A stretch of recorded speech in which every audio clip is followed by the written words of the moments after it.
The following program is a collection of stooges talking about happenings in the sports world. It is meant to be comedic informative.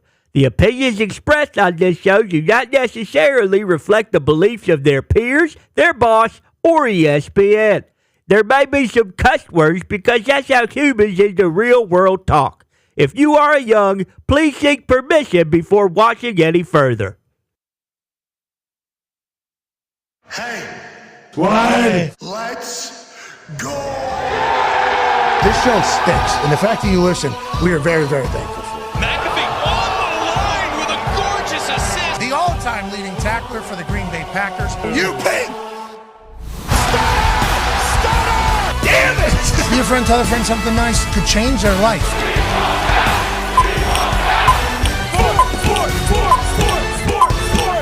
Hello, beautiful people.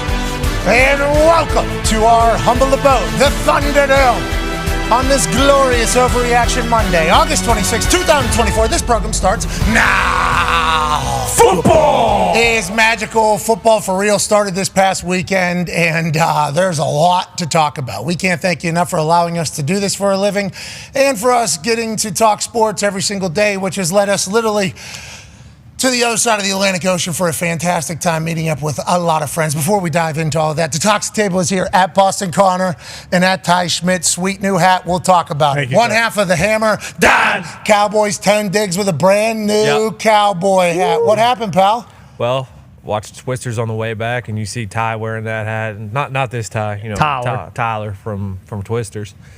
And you have to go out and you know me. I watch movies and I become the character. So I went out and I had to buy a new cowboy hat. That's what happened. So you're a tornado guy now? Yeah, I'm a tornado wrangler. Ladies and gentlemen, Tornado Toe. Great to see you. Hat looks great. It's also a new body tone here with a new hat. Hell yeah. You know what I mean? Like sometimes the Cowboys got to get on a new bull. Exactly. The bull that your hat is currently riding is the most fit bull I've seen of Tone Dig since high school. You look amazing, Thank bud. you. Had a fantastic weekend. I did have a fantastic over in Ireland. We'll talk about it. Joining us, ladies and gentlemen, all season long, a man who travels more than anybody throughout the course of a season, but his football brain's so big you have to hear him everywhere. 9-year NFL vet, Darius J. Butler. D-Butch, I see you wearing a little color of green there, which makes sense. We'll talk about that in a matter of moments. What you need to know, though, as a football fan, is that real football is back. And yes, the last preseason game for the NFL took place last night, and now we got a 2-week wait until the regular season begins, all setting up for an 18-game schedule so that they can move this ahead so we don't have to do this. It feels like everything in the wheels are currently in motion for that. But as that happens, just know that college football has your back. Week 0 of the college football season obviously brought the first college game day, which once again we'll talk about in a matter of moments, but it also brought 4 underdogs covering. Woo. What does that mean? Well, that means that's great games.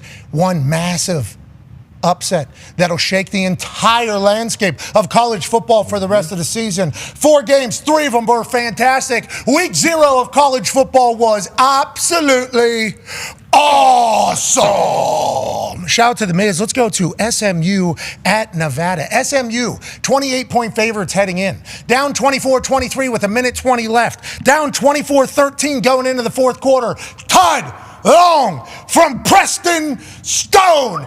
SMU almost upset. Instead gets a miraculous, electrifying dub with a 34-yard bomb connection in the corner of the end zone. This football matters. This football makes you feel something. That particular football play gives SMU a win, and they move on. What will SMU do this year in the ACC? I'll tell you what, they're undefeated. They are. Not everybody in the ACC is undefeated. We'll talk about that in a matter of moments. Let's go to Montana State taking on New Mexico. Montana State was a 13-point favorite. But as with everything in week 0, that was not the thing that mattered. 31-21 New Mexico over Montana State until 93-yard touchdown run from Adam, not Pac-Man, Jones. Now, obviously, that would bring them to within 3 with New Mexico as they celebrate a potential big 31-28 fourth quarter, 15 seconds left. First and goal. What are you going to do week 1? Well, hand the ball off, power that thing. Boom! Wow. Montana State takes the lead with 10 seconds left. Game-winning run there by Scott Trey Humphrey. Good name. Then, let's go to Dublin, Ireland.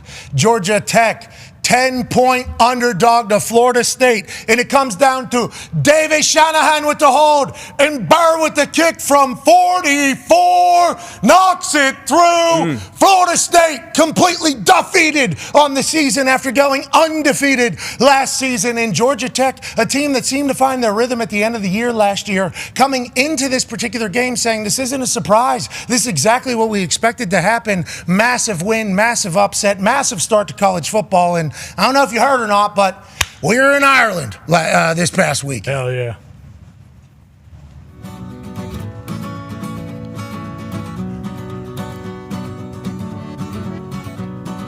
Welcome to Dublin, Ireland on this Feel Good Friday, August 23rd, 2024. We are live from J.R. Mahin's. Drinks are on Pat McAfee tonight, fella. Let's go! Hup, hup, hup, hup, hup, hup, hup.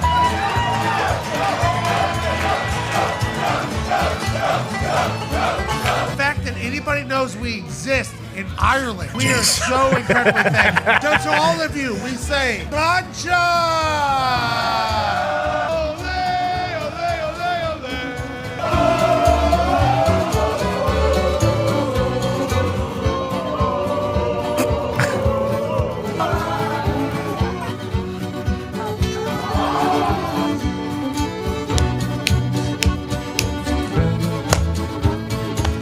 It's hard not to.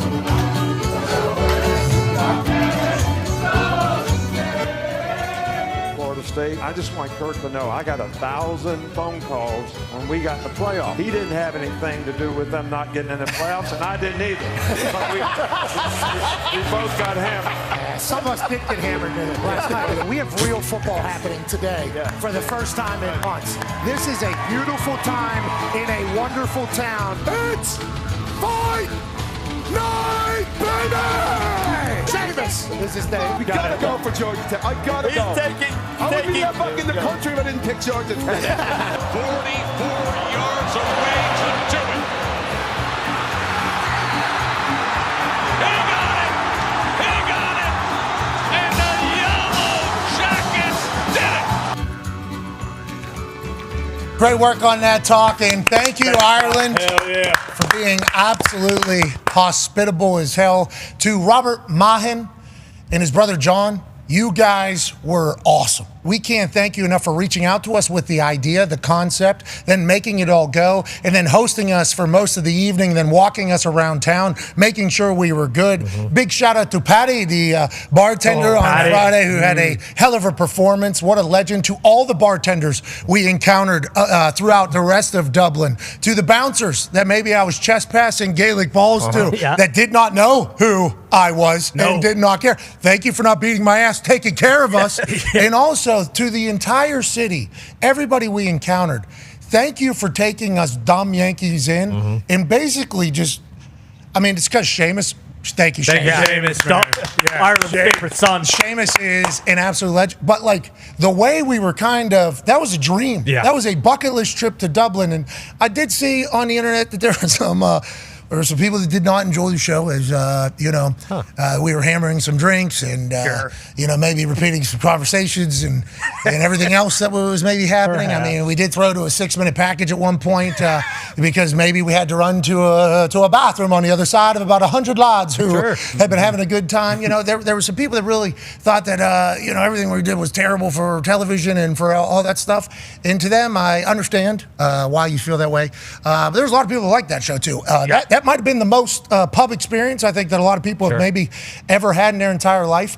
And I think what we were trying to showcase is that the country of Ireland, for those that don't know a lot about it, obviously like to have a good time, damn hospitable, very passionate about their sports and love their sports as well. The energy was palpable throughout the entirety of the weekend. They felt very honored and thankful to be kicking off the college football season in such a big way. They hosted it perfectly. There was no problems with the stadium. College game day was a mile away from the stadium. That whole entire street packed out. Everywhere we went. Some people didn't know that any Americans were really supposed to be in town, so they were certainly taken back by what the hell's happening here. Just being so open as they were with us, it's like, thank you, thank you, thank you.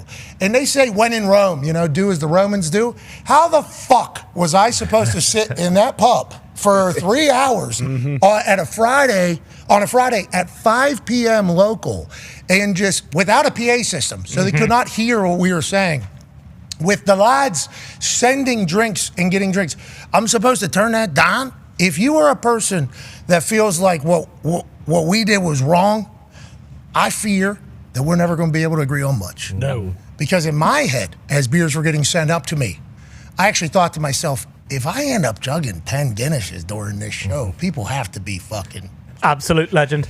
Wildly impressed. Yeah, impressed. They have to think. People were not thinking that. Not one bit. To those people, we apologize. But to the people that ride with us and support with us and heard us talk about this all week last week, pretty much what was going to end up happening, and for going to bat for me and for all of us, we appreciate you. But more importantly, to the people that enjoy the hell out of life and like enjoy sport and like don't mind having a good time. You know, DJ Khaled has a thing he's rolling on right now. Like, it's okay to be happy. Like, it's okay to be. For those types of people, we hope we did, you know, a little bit of justice for how awesome the weekend was. But also, fuck all those other people. Let's just continue to enjoy this ride. Yeah, without a doubt. You know, like, I was reading some of them. I'm like, who cares?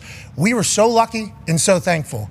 But I do know that the Toxic Table has one particular man that they would like to pay a tribute to, I do believe. And Ty, you're actually trying to resemble him today and maybe for the rest of your life. Yeah, I mean, obviously, when you first said we were going over there and we heard earlier last week that Florida State was bringing 30,000 people over, I think at least I assumed, I don't know what everyone else did, I was like, oh, okay, when we do the show, like it's gonna be a bunch of American people who are fans of the show that are in the pub. Like the amount of Irish lads who were actually like fans of the show who showed up, like most of the conversations we had were people who were from Dublin, who were from Ireland, and no one made a bigger impact on us than the NFL Ireland lads, and more specifically one Michael McQuaid, NFL McQuaid. There he is.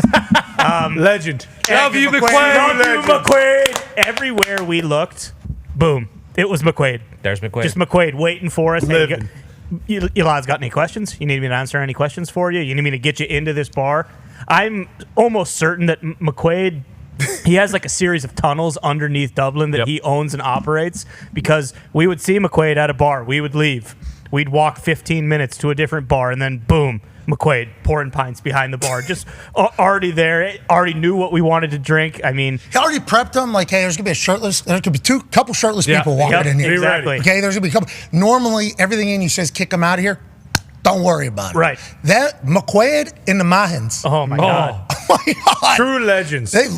Absolute legend. They will live in my heart forever. Yeah. Forever they will. Seamus too. Like Yes, Seamus, yes, the entire show. Like, first of all, the flight over was basically like a 6-hour just, hey, let's ask Seamus as many Irish stupid questions we can. We actually, kind of held up the plane almost. Yeah, there was a point where me and Seamus did come to blows a bit, just because, that's going to happen when you're drinking as many Guinnesses as we were. Yeah, they were, and we were just kind of, rubbing shoulders, going at it, and him going behind the bar for the entire show was so cool. Like, I don't know, he mentioned to us he doesn't really get home as often, so for him to take the time while he was home to do this for us during the show, and then also, the entire night, really, that wasn't the only bar he was behind. The next two bars after that, he was behind pouring pints, leading songs. Me and Gumsh have been listening to this song that he sang maybe 20 times in one of the Irish pubs that everyone joined in on. But Seamus, like, true legend, and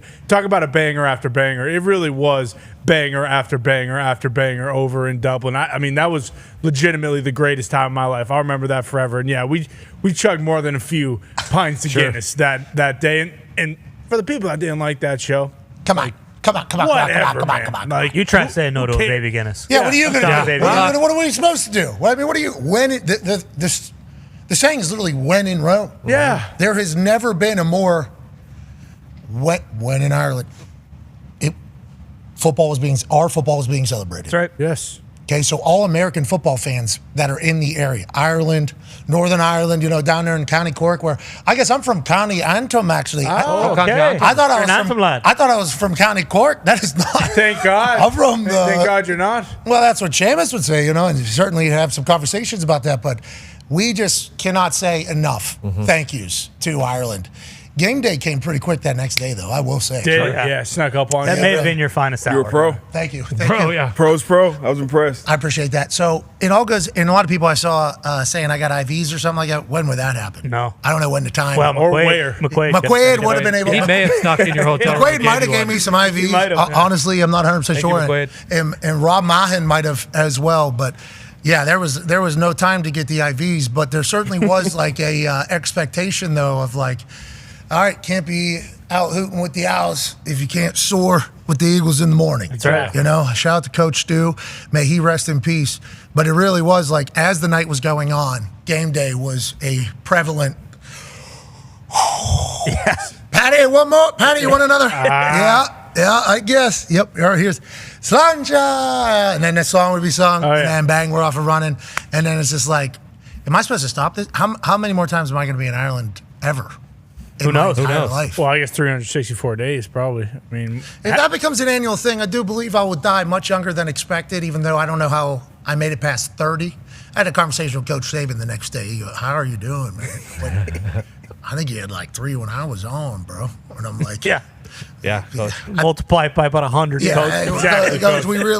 We really got after it. Miss Terry, obviously, incredible dancer. I mean, the Trad Band, can't thank them enough. How about the dancer, the Irish dancers? They were great. The Irish Entertainment. I don't want to say collective club.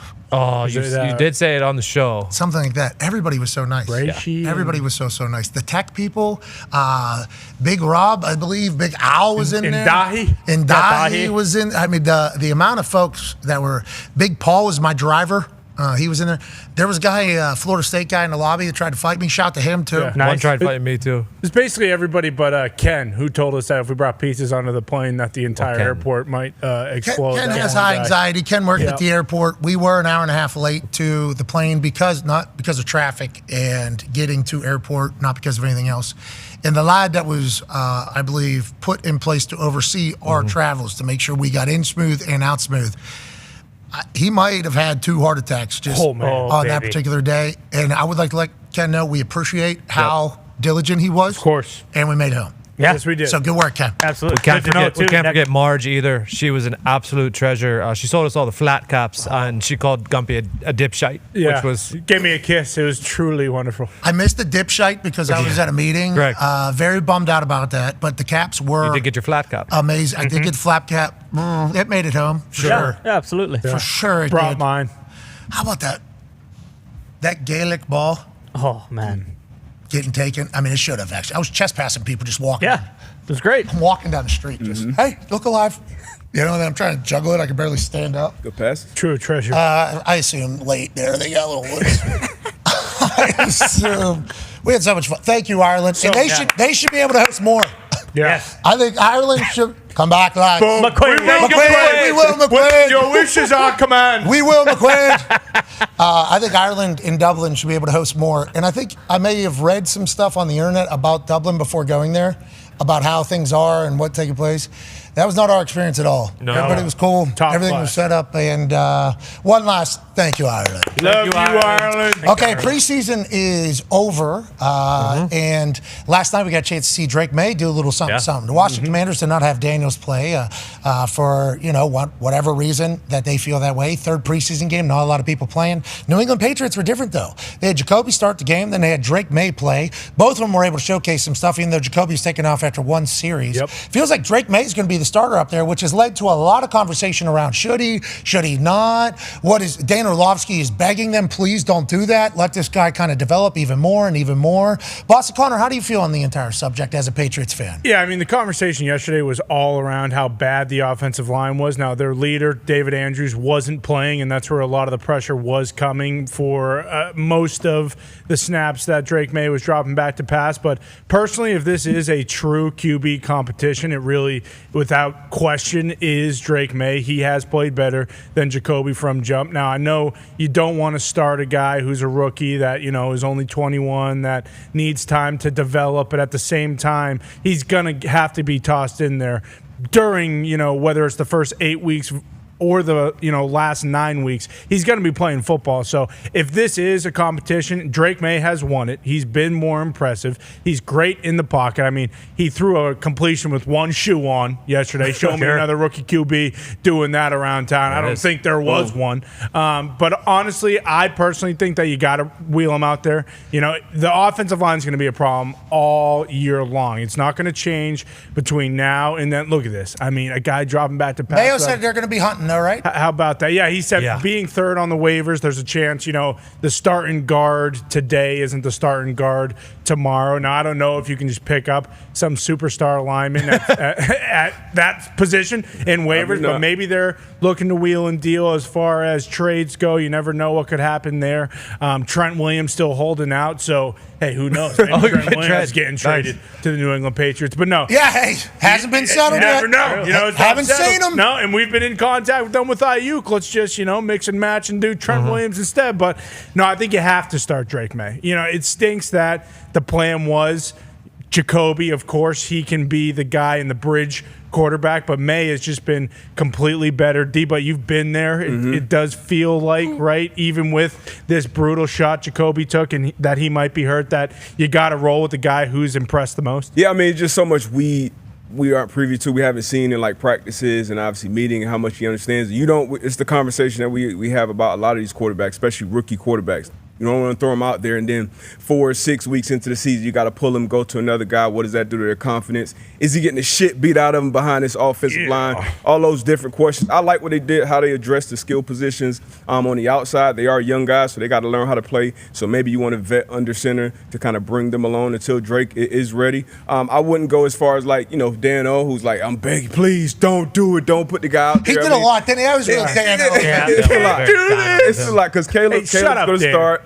Jaden is obviously going to start. Bo Nix is going to start. It's going to be rookie quarterback starting. That's kind of like how things go at this day and age. When we were playing, it was different. They waited maybe a year until they were ready. But I think right now, you said it sounds like Drake.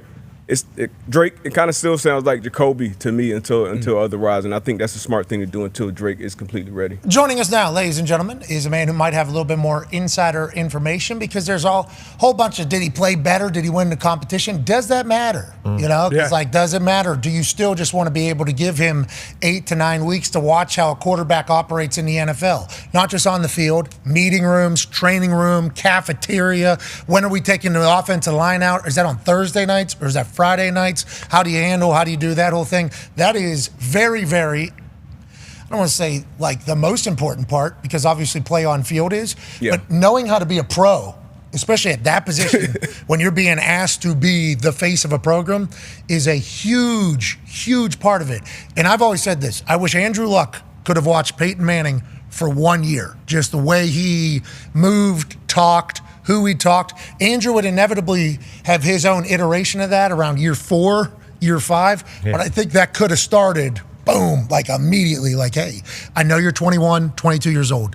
You're a babyface. You're brand new here. But also, we go as you go. So if you have any actual opinions on shit, like plays, players, the way things are going, you're allowed to speak up. Like, you're allowed to be told. And it takes a little bit, I think, to develop that type of confidence. Yeah, Mayo said this morning in his press conference, too, like, hey, me, Elliot Wolf, the GM, Alex Van Pelt, the OC, we've had the same plan. We want to stick to that plan. And the plan day one was for Jacoby to start so he could watch him. Joining us now, ladies and gentlemen, is a man who might know more about this, and we apologize for making him wait, Adam Schefter. Yeah, Schefter. Sorry about that. We're still hungover. You get it. I mean, well, good. Yeah, I was going to say, I was going to ask you if you feel better from your trip to Ireland yet, and how would you rate the experience? We started off the show. We give it. I give it a 10. A 10. A motherfucking 10. That is what I would. I loved it. Everybody was so incredibly kind, and to be honest, woke up Sunday morning, obviously a little, hungover, But then the boys, we started texting. I started seeing photos. It was like 100% worth it. But now we're in real football, which is why I think it was so amazing as well. Like, kicked off real football season. The college slate was phenomenal. The NFL is a couple weeks away. Let's talk about some of these headlines, that are kind of brewing, Schefty. You heard what we just said there about Jacoby and Drake May. And obviously, it's a strategy thing. It's a tactical thing. It's a development thing, whatever the case is. What do you think ends up happening there in New England? And is an offensive line the worry? Do they want to see him develop more? Do they want him to watch Jacoby? What do you think it is over there, Schefty? Well, Pat, I think here's where they're at right now. I think that you heard Gerard Mayo say this morning that Drake May has outplayed Jacoby Brissett. But that's not the only factor in determining a team's starting quarterback. Again, you want to make sure that a rookie has time to learn, acclimate, grow, do all those things. You don't want to expose a rookie quarterback before you have to, especially behind a shaky offensive line right now. How about the fact that the first game is on the road in Cincinnati? And so they know that Drake May is going to be their quarterback long term. They're not looking to rush him in. And I think Boston said it before, right, that their plan, initially they came in with an idea of what they want to do. And I think everybody believes their idea was to go with the veteran Jacoby Brissett until they believed that Drake May was ready. Whenever that is, clearly he's playing well enough to start right now, but it certainly sounds like Jacoby Brissett still may have the edge there in being the opening day starting quarterback. But the fact that Drake May's outplayed him, that they're talking about this, admitting this, I guess that just makes you wonder, how soon is it until we see Drake May start? There are people who felt like he could sit out his whole first year and not take any snaps, but clearly he's on the trajectory where he's going to play this year. And the only question now is how soon that's going to be. Is the Jacoby injury legit? Well, Gerard Mayo said after the game that he could have come back in. Okay. So again, I'm sure there's going to be more testing today. We'll see if it's more severe than they thought. When I was watching it, I thought, okay, this is going to be something. Left but shoulder. The initial indications from the Patriots were that it wasn't. Left shoulder instead of right, which obviously is a conversation piece, but still could be very, very painful. Jacoby Brissett probably gets a start, it sounds like, and not to Dan Orlovsky's degree, but I agree that this is the right play. Yeah. Are you worried about winning the Super Bowl week 1 in New England? Realistically, absolutely not. Okay, so let's maybe let this offensive line too try to figure it out. Figure that out first. Let's let Drake watch how Jacoby operates. Let's let him get kind of quickly baptized. Let's move to the great state of Texas. D-But's got a question, Schefter. A team that does have aspirations to win the Super Bowl this year in the last 30 as well. Dallas Cowboys. Obviously, Dak is going to be out there week 1. Been some rumblings about some reworking in his contract. But CeeDee Lamb, we're about 2 weeks out. He's obviously a huge part of their offense. I heard you mentioned earlier, they're like $1 million apart salary-wise. Like, that's what I heard you say, I think. Yep. Where are they at with Dallas and CeeDee getting this thing figured out before week 1? To me, I cannot believe it's August 26th and it's still not figured out. And I don't think the sides are all that far apart, and I don't think they've been all that far apart, and yet here we are in the spot we are, and it's still not done. And so most people believe this deal is going to get done at some point in time, that he's going to make it back, that he won't miss the opening game against the Cleveland Browns. That still is the thinking. But again, to me, what are we talking about here? Like, if they are, as I've heard, roughly $1 million a year apart on average, just figure out a way to get it done. Like, get both sides to the table, sit them down, and make sure nobody leaves until there's a solution in the end. Now, again, I'm sure I'm simplifying it some, but it can't be that hard to bridge a difference that is that close together already. Yeah, can't you just get an AT&T deal? Boom, hey, we'll have you do appearances here with one of the team sponsors, 4 of them, $250 a pop. That'll be $1 million. Bang, we're off and running. Because if it's a 5-year deal, obviously that's a $5 million difference, which is a little bit different than a $1 million difference. But nonetheless, that is money that is easily found in the Dallas Cowboys organization. They make $77 million every game day, right? Yep. Every home game? Yep. I mean, there's some sponsor somewhere that could step up to the plate. Every day matters, too, at this point. Like, you 13, 14 days away from the season. Like, he hasn't been out there, running full speed routes, been on this. Obviously, he's on the same. He's played a lot of downs with Dak, but getting acclimated. That's what preseason and training camp is for. So I'd be concerned about that if I'm a fan and if I'm on that offense. And what did Jerry Jones say? What did he say? He said, "Look, no one can do what I do. I'm the best at what I fucking do." That's his actual quote. Yes. We are not making this up. That was his actual quote in an interview. I've done it all, so I have an inordinate amount of confidence that if anybody can figure out how to get this shit done, I can figure out how to get it done. Jones said, "I've been there every which way from Sunday, and I've busted my ass a bunch. And there's nobody living that's out cutting and shooting that can't give you a bunch of times they busted their ass. So hell no. There's nobody that could fucking come in here and do all the contracts and be a GM any better than I can." Hey, you guys, you didn't write that for him, Pat? You didn't write that for him? Not AI. No. We did not write that. That is true quote. Fact. That sounds straight out of the program. I'm just telling you. Yes. Well, you should have seen how pumped we were whenever we heard it. We started doing a little hop. That's what we oh my God. I don't know if that just came in if Jerry thought he was off the record. He was certainly on the record. I don't know if that was with a full day hangout. Clarence Hill Jr., though, put it out there. And I wonder if that was about Bill Belichick. He'll be joining us next hour. Excited to get his kind of take on this entire thing. There's somebody back at practice that's a big deal. Go ahead, Ty. Yeah, Schefter, what's going on with Ja'Marr Chase? We heard he's back at practice. Is this kind of an indication that they might be closer to getting a long-term deal done, or how does this whole thing shake out? Yeah, I don't think they're closer right now, but I do understand it to be the fact that this was like a good faith gesture on Ja'Marr Chase's part to continue the dialogue that's gone on between these two sides in the hope that both sides can get something done before the season begins. And again, I believe it was a walkthrough practice. I don't believe he's still gone through one of these 11-on-11 full exertion type practices. I don't know when that will happen. I would imagine if and when they can get a deal done here. But I think he went back there and participated in the walkthrough type practice with the idea, hey, I'm here. I'm interested in getting this done. And his situation, I think, is played out a little bit differently than the Brandon Ayuk situation. I don't see Ja'Marr Chase commenting on tweets about where he should play or what he should do or liking tweets from other people. Like, he's been very quiet about things, and the Bengals have been very quiet about things. And both sides have kind of done their business behind closed doors here. And I think that they would like to try to figure out a way to get something done. And in an effort to continue whatever discussions they've had, Ja'Marr figured he would go through the walkthrough practice. Quiet mouth, loud mind, normally how that entire thing kind of operates. Last week, Bill Belichick told us that whenever, who was it that had 2 years left that wanted to negotiate? Goodell? No, before that, whatever it was.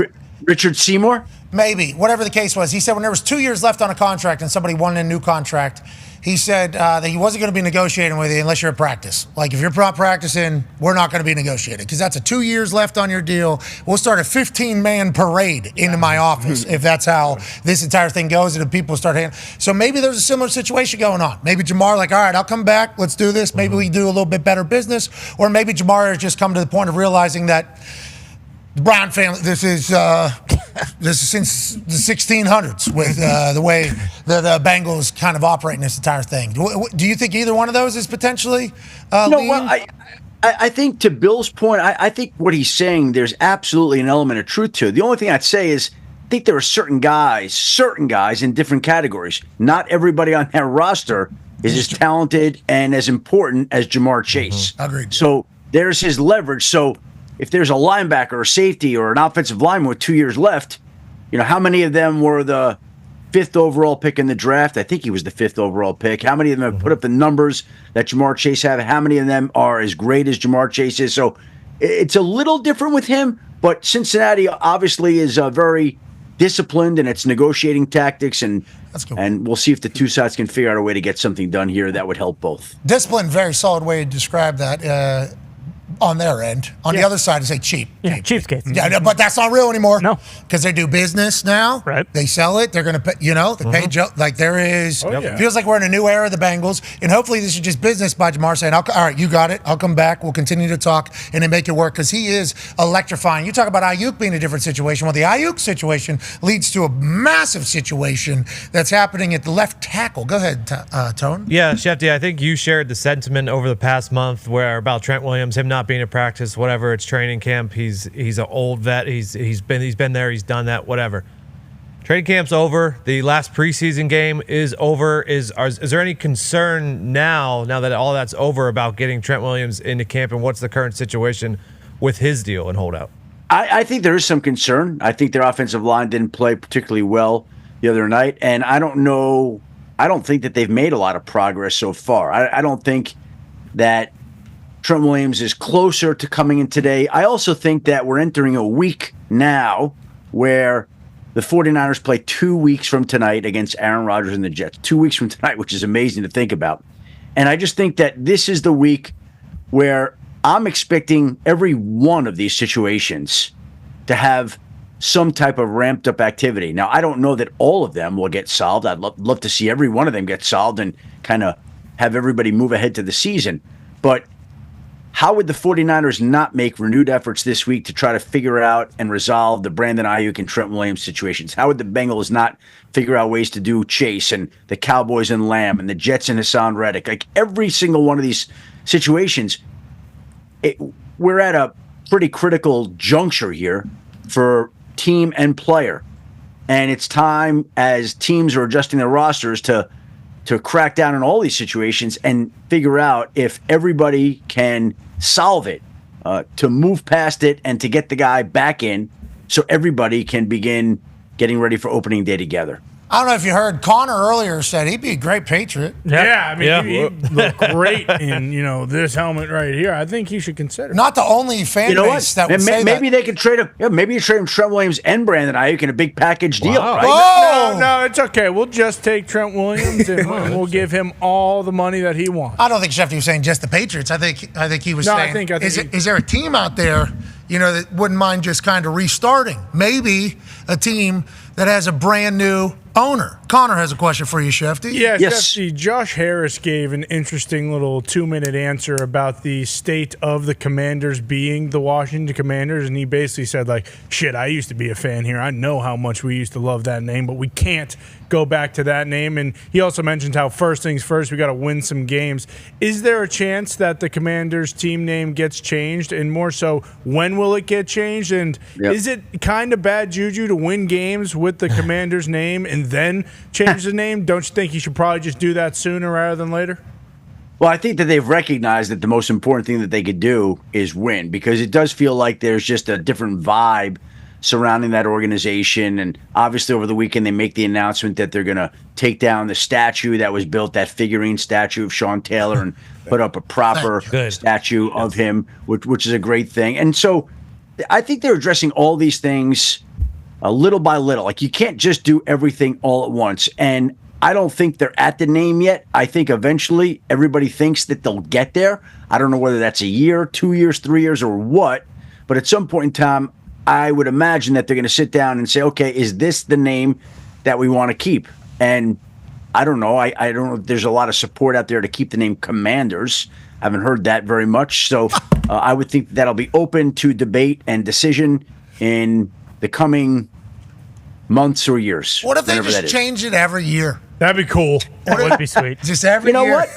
What was wrong with Washington football team? I kind of like that. Well, we all say that now, and we liked it at the time as well, but that's how bad Commanders has been received. Yes. We're all like, why did we ever get off WFT? That was cool. That was really, really enjoyable. And I think in real time we enjoyed Washington football team as well, but then I don't know if it came from the building or if super marketing and business experts were like, tough to get with no mascot. Really, no. That's a tough thing to really. It's like you just stamp that WFT everywhere. Yeah. NWO did pretty good. Yeah, they did. NWO did pretty. Sure. You just have WFT literally everywhere. So maybe Josh Harris gets it. Yeah, maybe. They had Wild Hogs. Wild Hogs was staring him at the face. What was that other one?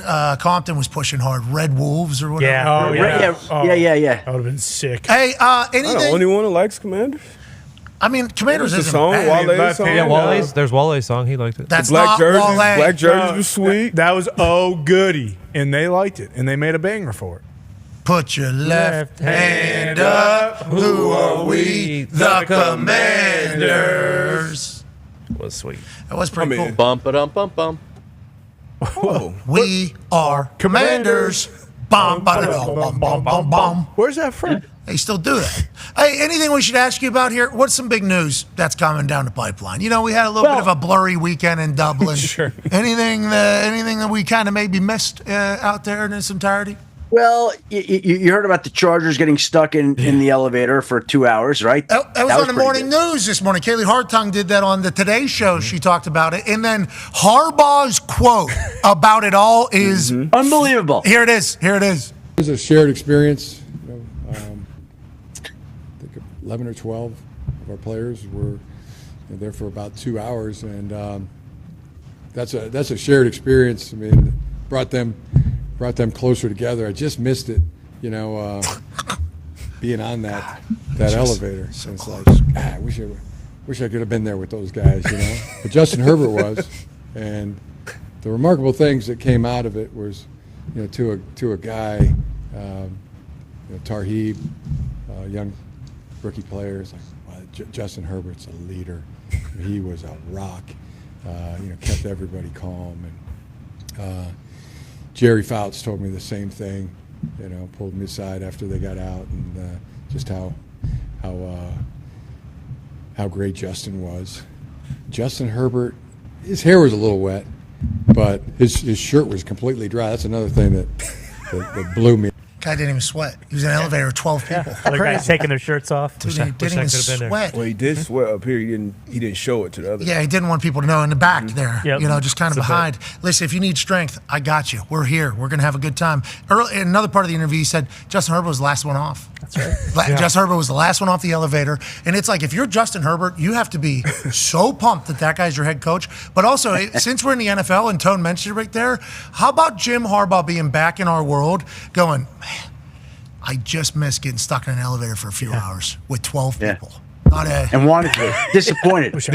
What a shared experience that would have been. Psychopath. Imagine right afterwards just being like, wow, we were just stuck in there for hours and hours of our lives. Awesome. He's a legend. This guy is out of control. But I think that is like the type of energy he takes everywhere, which is why he's had success coaching in every single spot. Mr. Schefter, you know him better than that's our coach. He's got a unique perspective. He's got a great outlook on these things. He always views these things as bonding experiences. Disappointed that he couldn't be on the elevator. Impressed that Justin Herbert didn't sweat a lick, though his hair was a little bit moist there. I mean, that was certainly a headline. And Jerry Fouts, of course, the wife of Dahn Fouts, the great Chargers quarterback who was doing the game on TV that weekend. So lots of interesting insights to take away. You asked headlines of the weekend, right? So that would have been one: the Chargers being stuck on the elevator, Jim Harbaugh not getting stuck for a couple hours, the Dallas Fire Department having to rescue these Chargers players, and Justin Herbert demonstrating great strength and leadership while they were stuck in there. The other one, the injury of the weekend, without question, the injury of the weekend was Field Yates. That was the injury of the weekend. Shoulder. Oh, yeah. ESPN Fantasy. I don't know if you heard it, Pat. So the headline in the New York Post was ESPN fantasy analyst Field Yates dislocates shoulder while picking fantasy draft order. Jeez. Now, how soft do you have to be? Oh, no, Field. That's how it actually happened, He right? sold out, though. Tackling dummy. Good hit. Tackling dummy, poor form. He dives into the dummy. Comes. You could see how he grabs his shoulder, wrist, arm. He knew it was bad. It was bad. He got taken to the hospital in the Bahamas. And the headline made him out to be very soft. Like I'd consider going after the newspaper for libel for that. They made him out to be very, very soft. I've been looking into libel a little bit actually for my own potential lawsuits of people, but like Field Yates needs this thing to be pumped bigger and bigger. Because although that would suck to separate your shoulder while tackling a dummy or whatever, he sold out Big time. entirely for that, as if there was a crash pad behind it. There was not a crash pad on the other side of that. So I think Field Yates got to prove he's a dog. Here's what I want you to do. Field Yates played high school football, went and played college football at Wesleyan. Bill Belichick knows Field Yates since he's a little boy. When you show Bill, if you show Bill that video, Bill is going to be disgusted by Field's form that he used on that tackle. Yeah, right. That's 1999. He won. That's an open field tackle. Yeah, bring his legs. Head right on the ball. Almost. He launched himself. That would have been helmet to helmet. Yeah, that's not great. Yeah. And here's the other thing. Here's the other thing. He does have the head to the side. Has the head to the side. Is it up, though? Is it heads up football? It didn't look like it. I think he looks good here, not bad, personally. Yeah. I think he looks good, not The bad. tackling dummy's fault. They're supposed to, have a little give. That thing just gave right away. Yeah, top of that flimsy, dimsy, whoopsie, doopsie at the top. Powerful hit. And then he left-hand high five, too. Because the guy wanted to give high five. It looks like Post Malone a little bit there. The Dan Dopp. That's Dan. That's Dan fantasy Dopp. football. Dan. Okay, That might be Dan Dopp. He looks super cool. He should be shirtless on TV. All the time. I know people will be mad because of things that are on TV not supposed to be on TV, but he looks super cool. Field gives him a thing, trying not to let him know that something bad's happening there. Yeah. And could you imagine if Field just pulls that? That's what he should have done. Just pops it right back in. Someone yank my arm now. Yeah, so that was the injury of the weekend. And here's the other part. Field Yates was supposed to be with me in Chicago at a different fantasy convention. ESPN calls together this fantasy outing in the Bahamas, and they invite Field, so he shouldn't have even been there. So him and his wife leave their girls home, and they figure they're going to have a nice romantic weekend away, and doesn't quite go the way that they expected. The fantasy department's taking a trip to the Bahamas. Wow. Okay. Doing well. Hey. You guys go to, by the way, you guys are in Ireland over the weekend. The fancy department's in Bahamas. I don't know what kind of operation we run. I get to go to Bristol and New York City. Like, that's what I get to do. Not very much compared to what you guys are doing. No, we got an opportunity for you to come to Indianapolis once a week. Yeah, that's right. Come on. Spend Mondays with us. We'll be incredibly grateful. Oh, that would be fun, actually. That would be fun. If we could figure out a way. You figure that out, Pat, I'd be happy to. Okay. All right. We will need an O's sighting because we know you're his agent. We will need an O's sighting at some point. But, Schefter, we appreciate the hell out of you, brother. Guys, have a great day. We'll talk next week. Have a great week. When's the next owners meetings tomorrow, right? So we're going to get anything out of that? Yep. And then when's the deadline for cuts and shit? The deadline is 4 Eastern tomorrow for cuts. Everybody goes from 90 to 53. Then everybody brings back 16 players for the practice squad. They do that by Wednesday. Tomorrow's the owners meetings. I think what you're going to hear there is that they're going to approve private equity ownership of teams, maybe up to 10%. That could happen tomorrow. That's a whole different deal. The league has never done that before. We're about to do that now. So you got that going on. You got the cuts going on. You got the hold-ins and holdouts going on. So it's going to be a busy week. And usually, in the last few years, the league has done a great job of clearing the docket and letting everybody kind of catch their breath on Labor Day before the season and the marathon begins. But I think there's just too much pending business right now that it's going to mess up some of the weekends of some of these teams with all this unfinished business right now. I'm excited to see who makes team, who doesn't make team, what trades take place. There's certainly teams that are still hungry for things, and there's certainly some outstanding situations around the entire NFL contractually. One last follow-up. How much do you know about the VC firms getting into NFL ownership? And is it max 10% per equity firm, or is it max 10% per team from an equity firm, for instance? That's what I expect this week. I expect it to be up to 10% of each team is what I expect it to be. The whole up to 10% of the entire team, not 10% per equity team. Right. Equity. Right. That's what I think, but I haven't checked. That's what I think. Okay, in my head, I just said, okay, so I got to meet 11 people. Yeah, because all of a sudden, then you get together 10 different groups and you're buying the whole team. I don't see that. Yeah, just want to let you know that was precisely. While you were talking in my head, I was like, wait a minute, I think we get an NFL team, depending on how we do in a slideshow, and hopefully they accept shows that have beers in Dublin and not the opposite, which there are certainly some of those. Schefter, we appreciate you so much, brother. Thank you, guys. Have a great week. Ladies and gentlemen, I'm Schefter. Yay! See, and that's why I'm an asshole. As soon as he said, well, they'll be voting on the private equity for 10% thing, as he's talking there, I'm like, so we just need 10? Just need 10 people to say. 10 VCs. Just need 10. That's all we would need then. Yeah. Sure. Wait a minute. So all of a sudden that 30-year plan becomes like maybe 2-3 months. Yeah, 3 depending months. on how hey, how we doing? Let me show you why this would work, why it wouldn't work. Now, can't go to Dublin too much. Sure. No. Can't do that. Can't bring an NFL game there. We would love to. Yep. Oh, can only one game though. Yeah. I don't think, and me and Seamus were talking about this, and once again, Seamus is the man. I told him, I said, but I legitimately don't think I could be in Dublin. I don't know how you grew up. I don't know how you live here.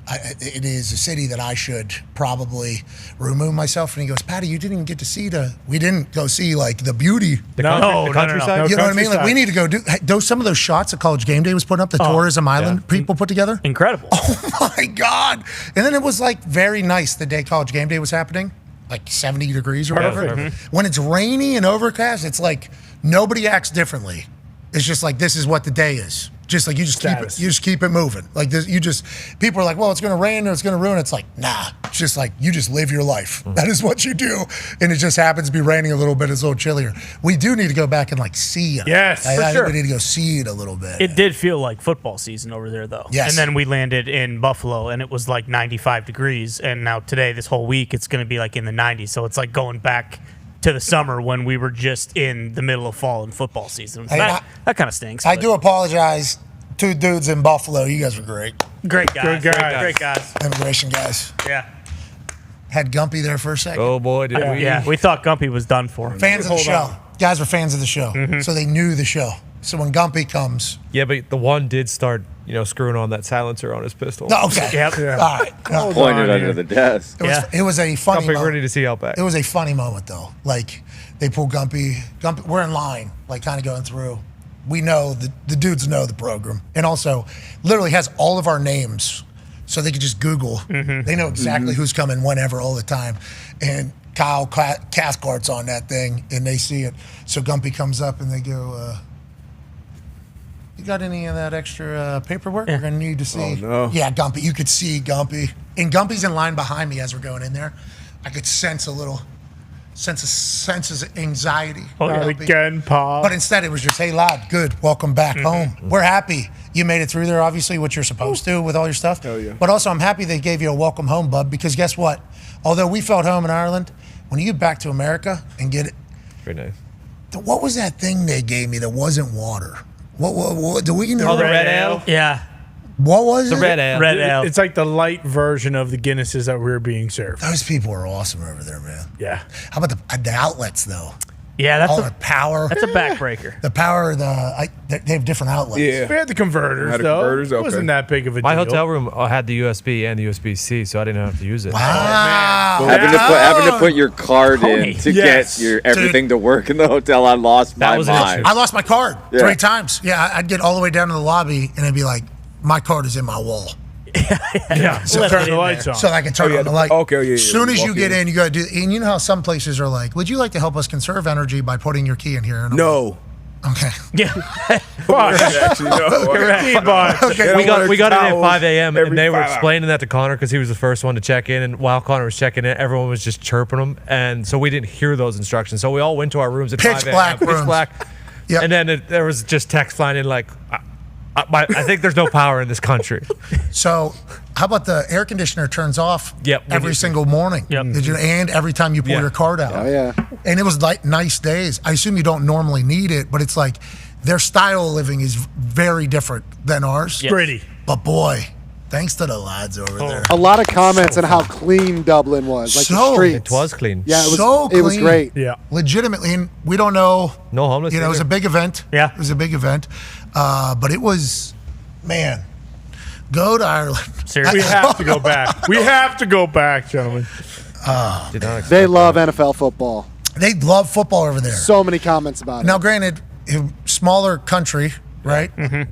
I guess all countries are kind of smaller whenever you put our fucking map Yeah. Sure. next to the entire thing. out, yeah. Because of how, in Columbus actually made his last stop at Galway, which is a Really? Yeah, it's in Ireland, actually, before he decided to say, yeah, I don't care if I die. I'll go over the edge if I have to and make it and then steal and then Well, all the stuff that took place back then. Yeah. Smallpox. Anyways, but Ireland loves football. And I think the growing, I mean, their sports can translate well to it. Yeah. Like Gaelic and their style, rugby, you know, like hurling. I think Irish people are supposed to love American football too. Yeah. Like I think it'll be a. They're the Rust Match Belt of the made. UK. Well, I learned about my family being servants back in the day. That's pretty good. A lot of Steelers fans over there Yeah. because of the Roonies. A lot of McQuaid. Steelers. Well, also not only McQuaid, I met a lad over there. I think his name was Micah. Oh, my son. There was Luke, Micah, and I forget the last guy's name. I woke up Saturday morning, get a coffee at the cafe in the hotel, and I'm pretty banged up. Sure. And or no, it was Friday morning. Dead tired. We just got in 2 hours before that. Still kind of banged up. Still pretty, and Guinness is from the plane, pretty banged up. And I sit down, and these three dudes with one guy had a Chiefs jersey on, I think. One guy had a Steelers jersey on, and then one guy had an Oklahoma Sooners jersey on. And they came over and said, "What's up?" And they had the wristbands for my hands. And I said, "Why are you a fan of that?" And he's, my great-grandfather, or my family, whatever. There was a family reason. And then the guy wearing the Steelers one, I was like, "You got family from Pittsburgh or whatever?" He goes, Tone Diggs made me a Steelers fan. Oh. And I was like, what? It's incredible. I said, Tone Diggs made you a Steelers fan? And he goes, yeah, just watching your show. They're a team. So I FaceTime Tone immediately. I'm like, your son's here, you know? And he was like, Dad, it was a... That's so cool. Yeah, that didn't fall upon deaf ears. I took him home with me. He lives with us now. Okay, I didn't see him on the plane. Must have had him in the back. Beautiful plane. Holy that plane hell. Oh, my So God. nice. Top class. Karen, thanks for getting us over there and back through Service, customs and everything. Karen is an absolute weapon. Absolute weapon. Yeah. She's a dog. Absolutely. Speaking of, can't wait to get to Morgantown this Friday. Our show will be live from the Life Sciences Building lawn area, the green area. So it used to be where the stadium was way back. So there's like a natural bowl there. Mutt's in Sunnyside used to be an area where couple gong shows. Sure. Couple runaways. Yeah, for sure. They kind of demolished that whole area and then put like very new apartments and parking garages and everything. And then the Life Sciences Building obviously is very legendary. I think every freshman has to have class. Like it's like one of those places. We'll be in a good setup. And the weather is seemingly going to be very hot or it's going to rain, depending upon when you're looking at the Doppler. We can't wait to get there as they are set to take on Penn State in the biggest home opener since 1998 in Morgantown. Wow. Just a couple heads up. James Franklin in his press conference says, first of all, I love Pat McAfee, he said. Wow. Press conference today. Smart. That was an update that went through. It's kind of sweet. And James, I do appreciate that. Obviously, you've been very kind to me whenever I've gotten a chance to see you in the past, but don't you fucking think that that's changing. He knew what he was doing. Smart by James. Oh, very smart. Yeah, babyface move. So you feel, I saw him in your 12-team playoff, but you feel good about this game? D-Bud, you answered the question with the preface. I saw him where? 12-team playoff. That's right. They're winning the Big 12. Now, you can lose your first game and still win the Big 12. It's a conference game. Now, that will not happen in this particular case. Okay, I think West Virginia has what it needs to beat James Franklin and Penn State. This is my top 12, and don't have Penn State on it. Now, they're going to have a tough go in the Big 10, and they're going to judge them harshly. Sure. So I don't think it's fair. I don't think it's fair for Very unique. What's that? They're ranked 3, not 4. Well, I have them ranked above Virginia Tech because that ACC is going to cannibalize itself. Yeah. Okay, you already saw it. You already saw it. You already saw it. Yeah, and everybody's wondering about how and why. Look at West Virginia's schedule. Okay, look at West Virginia's schedule. Look at Penn State's schedule also. Like this weekend's game between Penn State and West Virginia is a real massive for both. A lot of those. For both programs, there is a lot of those. Massive weekend this weekend as college football kicks off week 1 officially, Tom. Yeah, we talked about already happened with Florida State, but the other top contenders in the ACC, Miami has Florida this weekend. That's a huge one for playoff hopes, not necessarily to win their conference, but if you're trying to get an at-large for Miami, that's a big one. Clemson and Georgia is in the past would have been bigger. Now it's still top 15 teams, but Georgia's favored by 14 points. That tells you how good Georgia is this year. LSU, USC is kind of flying under the radar. There's a lot of good games this week. Yeah, I mean even the game day game. Yeah, like Texas A&M, Notre Dame. Nobody would have thought. Oh, I can't wait. Can't wait. Massive. Cannot wait for that to kind of see what they have cooking. And to college football's credit, it always shows up, man. Yes, it does. I am very, very worried about Elko's dome in 120-degree heat on the field for that game. He's a dog. The Caucasoid that I am, that I learned more about from Northern Ireland, County Artem. Yep. Okay, up there. That heat, I broil from the outside and from the inside. He's a similar way. Yeah. He's ready for it. He's been prepared. Elko's dogs are ready to run. But how is Freeman's team? We shall see. On the other side, AJ Hawk joins us. Be a friend, tell a friend something. And Bill Belichick. Holy shit. Without further ado, ladies and gentlemen, the commissioner of the NFL. Don't listen to them. No. Roger, shut your mouth. I appreciate you. Thank you so much for joining us. Yeah. You're our commissioner. Don't worry about these bums out there. From us to you, we'd like to give you a gift that we know you're a big fan of. Ladies and gentlemen, some peanut M&Ms for our commissioner. This is why we're on set? Yep. You can take these with you. Oh, you can take them home. I might just say, I got a gift for you. What? Oh. You ready? Yeah, I like that. With the 222nd pick in the 2009 NFL Draft. Hell yeah. The Indianapolis Colts select Pat McAfee. Hunter, West Virginia. Hell yeah! Come on here, baby. Good pick! Thank you, Raj. I'll pick him up. Thank you, Raj. I'm not going to pick you up because you got that That's back. all right. Yeah. I got it. There's your card, baby. That's real. That's awesome. I've been keeping that for, 15 years? You had it in your back pocket this whole time. This is cool. Thank you for this. So whenever we say that you have to answer to 31 billionaires, how accurate is that? 32. Well, you're not counting Green Bay? Yeah. Okay. Because Doesn't count. Big Pop. There's a Green Bay Packers. I didn't know he did. Yeah, no, that was. I don't actually think that way. I actually think I answer to them. I think I answer to the media partners. I think I answer the players. I think I answer the owners too. The idea for me is to try to keep everyone happy. I always say that my biggest job is not to piss off more than 24 owners in a given day. How did you know the draft would be awesome if you traveled it, and did you see this happening? I'd be kidding you if I thought it was going to be as big as it is. We felt like we could be bigger than we were in Radio City. But what happened is Radio City actually put a holiday show in and said, you can't have the draft until June. And that's when we said, we're out of here. So they kicked you out? That's when we went on the road. Well, Taylor Swift, we know. Well, that's a different kind of influence. How about, hey, listen, a lot of jokes from They're booing Taylor Swift. Yeah, you can't boo. Yeah, you're going to be a part of an album. Wow. Do it. Get a little louder. She is going to cook you. A lot of the internet was saying Roger Goodell was sitting at home through the moon about this. Well, they thought it was part of the script. Yes, then you went talk to her. There it is. Is there a thought of adding another one, maybe adding another bye week, or are we good at 17 right now? Well, I think we're good at 17 now, but listen, we're looking at how we continue. I'm not a fan of the preseason. I don't think we need preseason. Waste of time, right, and energy. I don't buy it, and I don't think these guys like it either. Well, they have to spend full price for the tickets for those games. No, they're actually discounted now. So Thank you for doing that. I'd rather replace a preseason game with a regular season any day. That's just picking quality, right? If we got to 18-2, that's not an unreasonable thing. The other thing it does, which I thought you were going to, is that ends up on President's Day weekend, which is a 3-day weekend, which makes the Sunday night, and then you have Monday off. So that's wow. Now we're cooking. See, now we're cooking. Did you talk to the president about having the Monday after the Super Bowl off too? The following program is a collection of stooges talking about happenings in the sports world. It is meant to be comedic informative. The opinions expressed on this show do not necessarily reflect the beliefs of their peers, their boss, or ESPN. There may be some cuss words because that's how humans in the real world talk. If you are young, please seek permission before watching any further. Hey. Why? Let's go. This show stinks, and the fact that you listen, we are very, very thankful for. McAfee on the line with a gorgeous assist. The all-time leading tackler for the Green Bay Packers. You pink. Damn it! Be a friend, tell a friend something nice could change their life.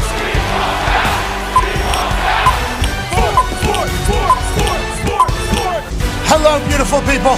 And welcome back to our humble abode, the Thunderdome, on this magical Overreaction Monday, August 26, 2024. Hour 2 of the program starts now. Football is wonderful. Football is great. Football took us to Ireland. Football had us had a few Guinnesses and Some whiskeys, it's good times, and a football game that kicked off a football season that is going to be bigger and better than ever. Georgia Tech beating Florida State in Dublin is a great indicator of what this season could be. Not just because Georgia Tech is as massive as an underdog as people might think who are outside of the college football world, because at the end of last year, what this Georgia Tech team was able to do and become was certainly a team worthy of conversation. Now, with that being said, the conversation at the end of last year was the fact that it's a dog. The fact that Florida State didn't get in the college football playoff.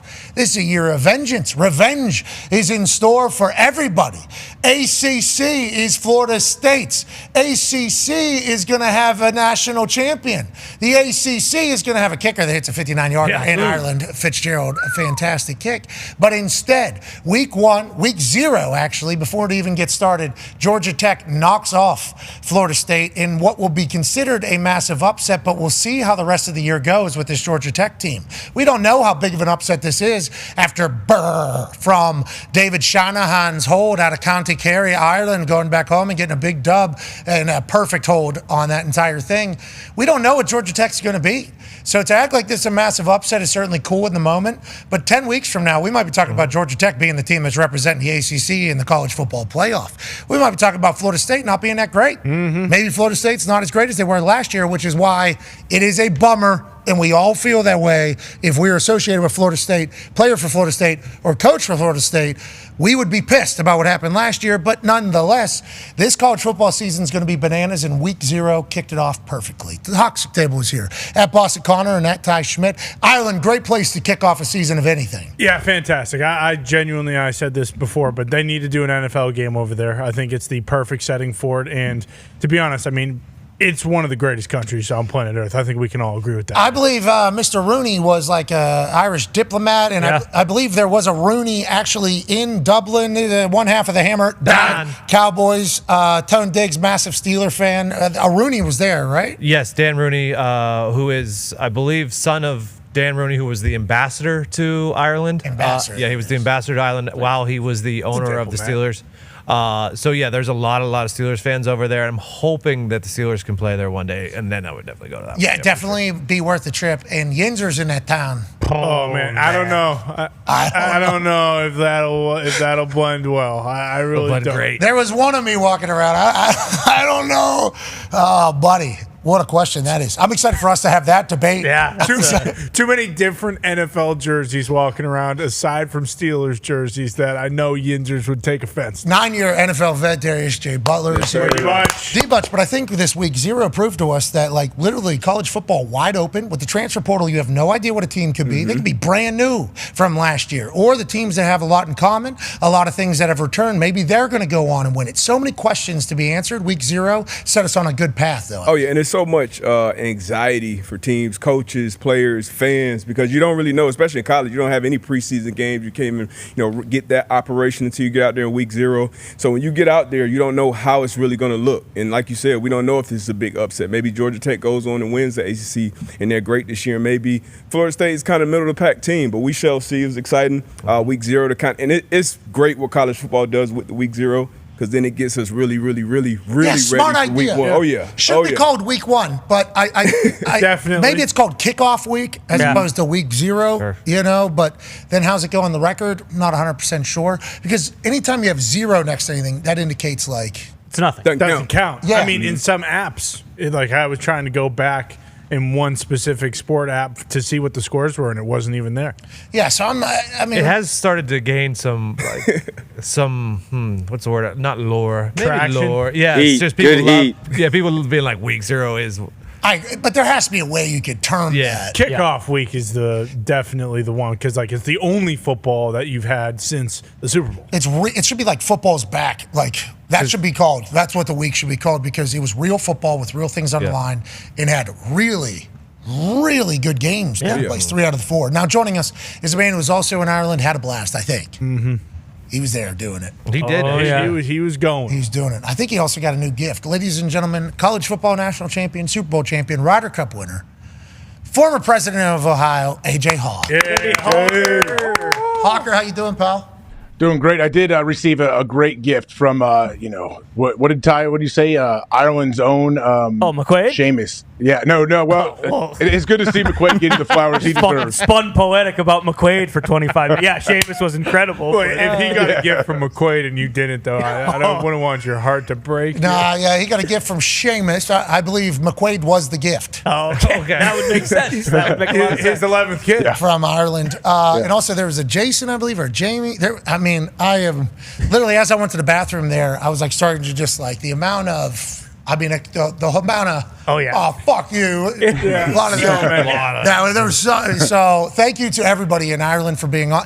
AJ, need to do that they should take more stuff there, is what I'm saying, AJ. Yeah. They can handle it. Yeah, it felt right. It felt like there should be big time football games being played there every single year. Yeah, and I didn't know what to expect. I was looking forward to it, man, and it exceeded all of my expectations. Like the people there were just that's what makes places cool, is the people. And all the people there were just so cool, and they love physical, aggressive sports too. I think that's a big part of it. They really do. Like they love physicality, they like fighting, they like knocking around with the lads, the boys, and it's just it's a fun place to be for sure. Proper crack, if you will. All right, okay. So I'm just getting information from the back. Split the G there, too. I'm holding that a little bit off. But Dan Rooney, I guess, is the third, is attempting to get a Steelers game in Ireland. Oh, nice. It'll do very well. He was awesome. Had a great conversation with him. If you have Steelers, Patriots over there? We have to go.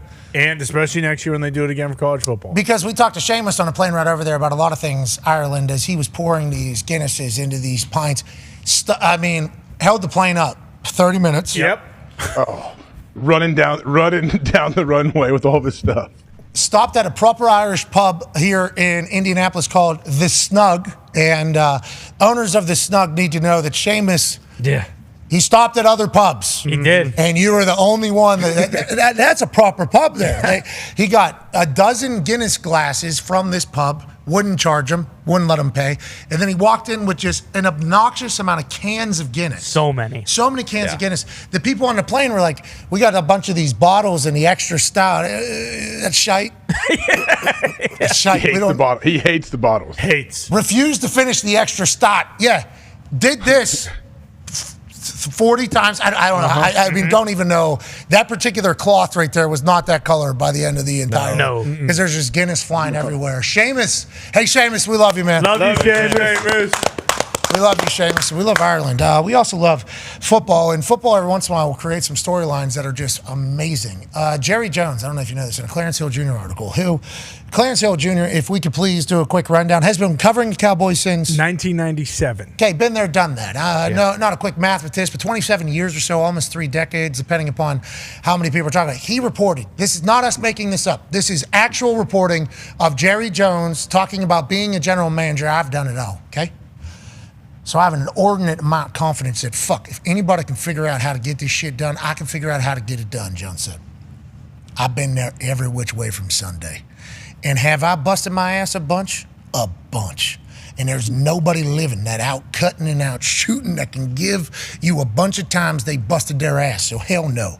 There's nobody that could fucking come in here and do all the contracts and be a GM any better than I can. Now, Jerry, congrats on talking your shit. Yeah, absolutely. Unbelievable. Think about the decades of the people and fans saying Jerry needs to get his hands out of the team's business. Ever since Jerry has started running things, we haven't been good. He got rid of Jimmy, and then nobody's able to check Jerry. And Jerry's just got his little fingers and everything. He's making decisions. He's drafting from the yacht. He's cutting people. He's negotiating deals. He's calling plays sometimes. Shit, he will get out there and throw the ball himself if he wants to. That is what people say. That's why the Cowboys haven't been good. So if this is a new interview or if this is Clarence Hill Jr. writing about something that happened back in the day, it's like, shout out to Jerry Jones just finally telling everybody, hey, eat shit. Just want to let you know that.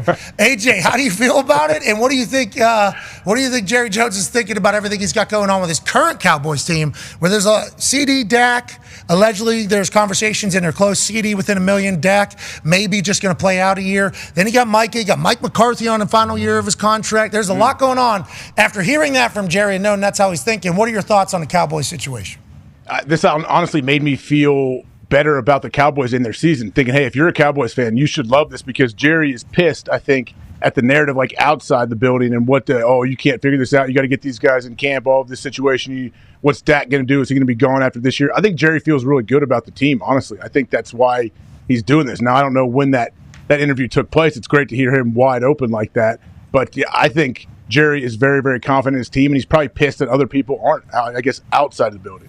Jeremy Fowler, by way of an RJ Ochoa, who also covers the Dallas Cowboys, I believe, for The Athletic, basically did a full breakdown. Yeah.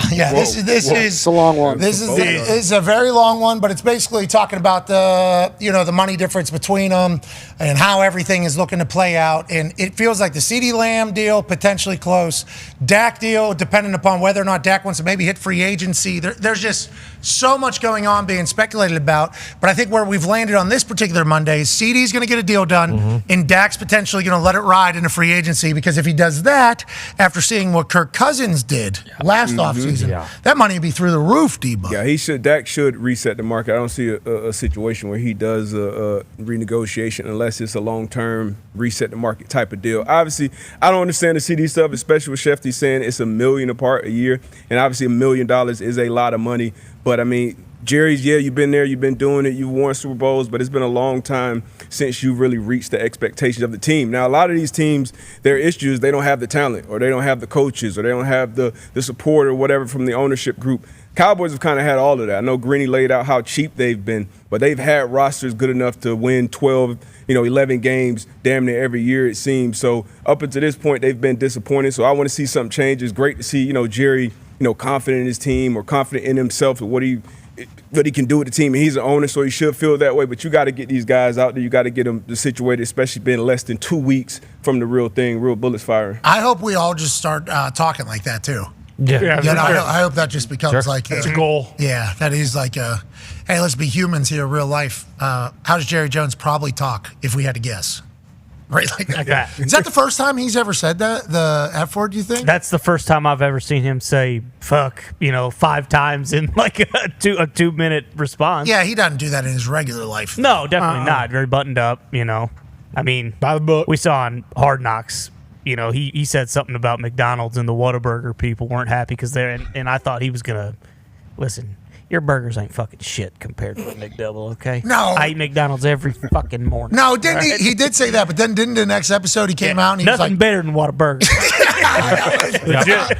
The businessman. Yeah. Business first. Can't argue that. Hey, listen, NFL Films, here's the deal, okay? I kind of got in a little bit of shit with Whataburger because of what happened with the McDonald's breakfast sandwich that I put a salt on every single morning that you guys showed and everybody loved. Everybody got a good kick out of old Jerry Jones, billionaire, eats Egg McMuffins every fucking day. You know who did enjoy that? The company that gives us $10 million a year. So I'm going to need a 2-minute segment. I'll let you know when. Yep. It's got to start the show. Don't I talk about how good? Do you remember that was literally? Those fries. The fries. Every day I tell you, don't I? Every single day, just like 2 minutes straight of a commercial with somebody. Jerry Jones always working an angle. What's his angle going to be if the entire team though isn't there? They're going to have to pay like a lot of people. That's like with the CD situation in the years past, like when the Cowboys have been really good, they're super balanced. Obviously, they had all those years where Zeke Elliott was like their offense is predicated on CeeDee Lamb having like 115 catches. Like they need him to be successful. So I don't know if they can do the same. Like they have Zeke back, obviously, but he's not the same guy he was 5 years ago. Like if they're gonna go win a Super Bowl or go deep in the playoffs, they have to have CD. We will have a man joining us here in about a moment or two that has won a few Super Bowls. Excited to get his thought just on, when there's that much noise, and granted, there's been a lot of noise around a lot of success. It's like, how do you focus in on what is a priority? What is the priority? And how do you juggle both of them? You have multiple people doing it. Well, how do you know multiple people are great at what they do? Joining us now, ladies and gentlemen, 8-time Super Bowl champion, head coach, and general manager of the New England Patriots, friend of the program all year long, Bill Belichick. Coach. How you doing, Coach? Great, Pat. Jay, how you doing? Good to see you guys. Always good to be on with you on Monday. How's it going? Hey, life is good, man. Thank you. We got a chance to go to Ireland this weekend. Football's back. Yeah. I mean, what a game. Oh, what a game. What a game for Georgia Tech and Coach Key. That was fantastic. Yeah. What a game. Coach Saban, I think, flew over or knew him, Coach Key, because he used to be in his staff or whatever. So yeah, sure. Yeah, so he was talking about the entirety of it, how the team goes together, the amount of confidence they had going in there. And let's just talk about it there. If you're key going into that game, that's what you're talking about all offseason, right? The kicker, the punter, David Shanahan, who's from County Kerry, Ireland, so he was back over there. Great story, and Ireland loves American football. After the game, though, he was interviewed by McQuaid and the boys, and he talked about how this offseason was by far our hardest offseason. This is the hardest we've worked, the most prepared we are. They were using this Florida State game all year. I mean, that's immediately, right? Do you think that is the kind of mission, the mindset, and why do you think they were able to go in there and knock somebody off like that, knock Florida State off? Well, first of all, Georgia Tech's got a good program. Great. They're in a bowl game last year, and they've consistently played well, against good teams in the ACC. So, I think Brent's done a great job there. As you mentioned, he was a disciple of Nick, and so. I'm sure that he's taken a lot of lessons that they learned there in Tuscaloosa up to Atlanta. But when you have a really tough opener like that, I think it just sets the tone for training camp. And I think that'll be true in the NFL here with like Kansas City and Baltimore is a good example. Like that's a big game for both teams. One team's going to win it, but it's forced both teams to really have a strong week of preparation, a strong training camp in preparation for the opener. And, it just kind of sharpens the knife a little bit going in there. But, great win for Georgia Tech. Great setting. Yeah, great setting, great in Ireland. Let's move on to what you were talking about there with teams who have, a hard opener and everything like that. I didn't even think about Andy Reid, Patrick Mahomes, and them thinking about their opener against Baltimore during preseason. They're like, he's playing a quarter and a half. Well, they got immediately here, we got a great opponent. So let's talk about where teams are right now. They have till tomorrow. Speaking of Kansas City, they came into New England. And, they kicked the crap out of us in the opener. And we went on to, have a good year and win. But those are the kind of games that get you, really get you, gets the players and the coaches and everybody, an urgency in training camp. It's not just, go through the motions, check off the days. But, when you have a game like that coming up, it sharpens you. It sharpens the intensity and the competitive side on the field. Again, no matter how the game comes out, I still think that's beneficial for you in the long run. Of course, both teams are open to win it, but there's only going to be one. So, Alex, we've been there before. We've been on both sides of those openers. Yeah, obviously a lot more wins and losses. I remember Alex Smith would go into the MVP conversation immediately after that night, and then he would end up in Washington, and Patrick Mahomes is the starter all of a sudden. Now we live in a brand new league because the Kansas City Chiefs are who the Kansas City Chiefs are. Let's talk about where the teams are right now, though. Have to make cuts until tomorrow at 4 o'clock. How final are these things at 4 o'clock tomorrow, and what are teams and coaches kind of looking at? Is it other teams' cuts? Is it who played best in yours? What is kind of the mindset right now for most of these GMs and coaches until 4 tomorrow, Coach? Right. Well, I think it's an interesting situation. When you look at the final 53-man roster, only 48 players can be active. So 5 players on that 53-man roster aren't going to play anyway. Now, there's some injuries at play there, but you're really talking about depth. Right, so whether the player is inactive on the roster or inactive on the practice squad, they're both inactive. And if they're both in your system, then it gives you, as a team, the opportunity to have multiple positions of depth. So I think really what a lot of those end of the roster decisions are centered on is who can we keep? If we put this player, out there because he's young, because he has a good contract, because he's maybe was a draft choice who just isn't ready yet, somebody else will snatch him up. So we want to keep him on the roster and protect him. Who do we have a better chance that won't get claimed, that maybe is maybe has been with a couple other teams or has been released by a couple teams or whatever his circumstance is, that, okay, the league's had a shot at him a couple times, nobody's really taken him. This would be a guy that we can keep on our roster. Then you have the veteran players, right? You have the veteran players who, if they're on the roster for week 1, on the 53-man roster for week 1, then they're guaranteed their whole salary for the full year. So if you feel like, well, this might be a player that, we're not sure he's good for us now, he's good depth, but we have these couple of young guys coming along, they're not ready, but when they're ready, we might want to move on from this veteran player. then that's a player you would put on the practice squad and then elevate him to the game to play him in the game as a practice squad elevation without being locked into a full year's salary on him. And so teams that are in, tight salary cap situations, teams like New Orleans, Philadelphia, or teams like that, actually it could work for any team, but it's just another way to manage your team. And again, from the player standpoint, he knows he's going to be activated for the first game. He knows he'll play, but he doesn't have the full year guarantee. In some cases, if that player's agent can get him to another team who will put him on the roster for the first game, where he has the full year guarantee, then he might flip teams. So again, there's a lot of play there. I'd say the trade thing is it's going on. I'd say there's a lot more talk than there is action.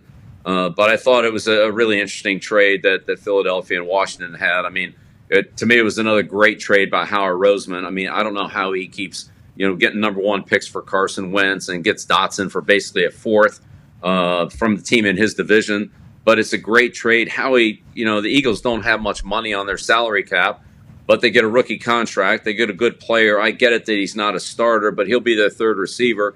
He gives them a lot of depth, and he'll be, nobody's going to double Dotson there, right? I mean, he'll be the third guy, with Brown and Smith and maybe even Goddard. So I think it's a great move for Philadelphia. They really strengthened their team. They really didn't have to give up anything. There isn't give them any salary cap money, as little as possible, and they gave up, really not much in the draft. I mean, if you think about Philadelphia's 5th, which will, or Philadelphia's 3rd, which will probably be close to a 4th, and Washington's 5th, which is probably going to be close to a 4th, let's just say, in the ballpark, you're really looking at not too big of a trade there. You throw in the 7s, but I mean, it really isn't a big trade, I think it was a great trade by Philadelphia and by Howie. I don't know how he keeps pulling those off, but I think you got great value on this one. Yeah, Howie's got to feel good whenever they have the NFC East meetings. You got Saquon, obviously. Then you got Dotson. And immediately upon seeing the trade, I just thought the Commanders were trying to get a 3rd because that's what allegedly the Niners were looking for in an Ayuk trade. And maybe it's a part of a bigger scheme. But nonetheless,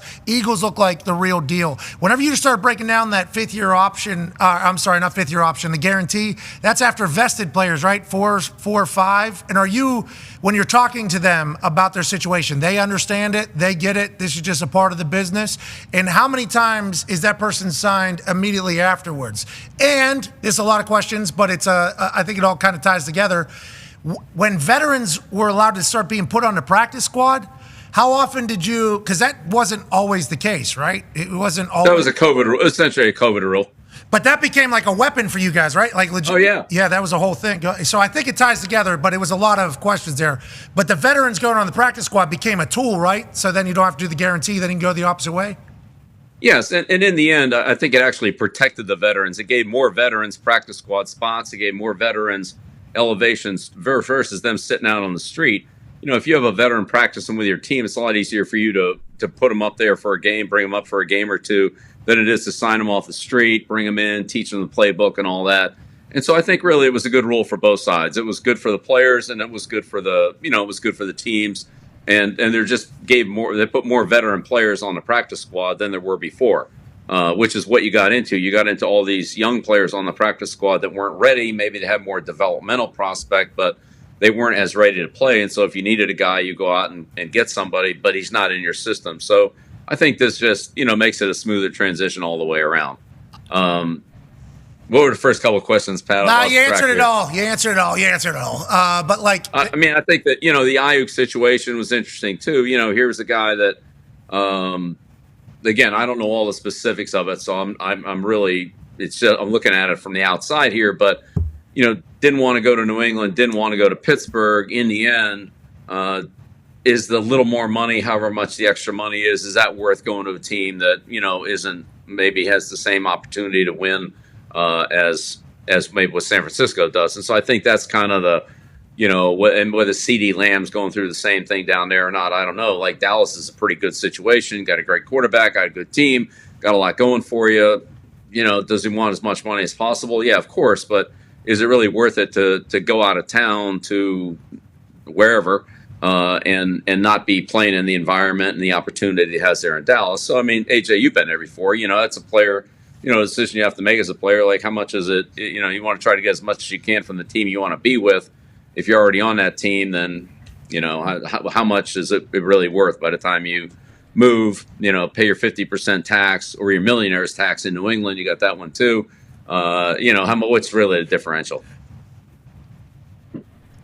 What's that millionaire's tax about, Coach? Yeah, They have what's New that? England. That's strictly New England or what? It's Massachusetts. Yeah. Take more from you. So virtually every player, even the practice squad, but even the minimum players are pretty close to $1 million. And so once you hit that $1 million threshold, then you pay more state tax in Massachusetts. So, just another thing you got to contend with in negotiations up there. It's not like Tennessee or Florida or Nevada or some of these teams that have no state income tax. So you get hit pretty hard on that. With the agents, they'll come and sledgehammer you down about extra tax they're paying. We don't even get any benefit from that. That's good business, baby, for Massachusetts and from the agents. But you're right. That was why, when these destination teams start popping up, it's like if you're in Florida or Texas or Tennessee, it's like all of a sudden really good. That's good bartering. That's a couple $100,000. That's a lot of that's a lot of money here. Now we all want to pay our fair share. Where's it going? I would like to learn that, but we all want to pay. All right, we'll stay away from that. Go ahead, AJ. Coach, I want to pivot on the new kickoff rule. What are your thoughts, I guess, after watching them run this throughout the preseason? I believe they're meeting soon, if they haven't met already, to talk about what they may do going forward. Like, do you see the kickoff continuing like we have watched throughout this preseason? It's pretty hard to get used to. I'll say that. Yeah.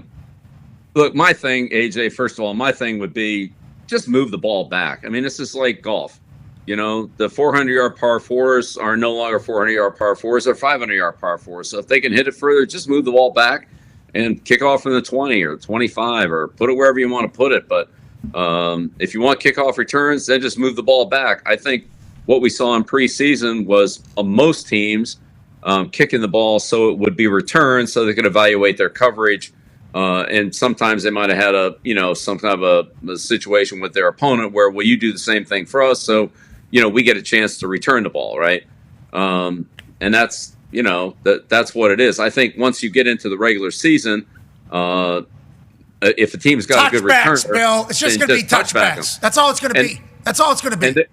You put the ball on the 30 instead of the 25. Big deal. But I'd rather do that than, to kick it to one of these guys that, has got a chance to, change field position on you in a hurry. So I think we saw more returns in preseason percentage-wise than what we're going to see in the regular season. And again, remember, preseason, first of all, the games are the games. And second of all, a lot of guys that are back there are just guys that, teams want to evaluate. So it's a little different. You start talking about kicking off to, Turpin and, Duvernay and guys like that.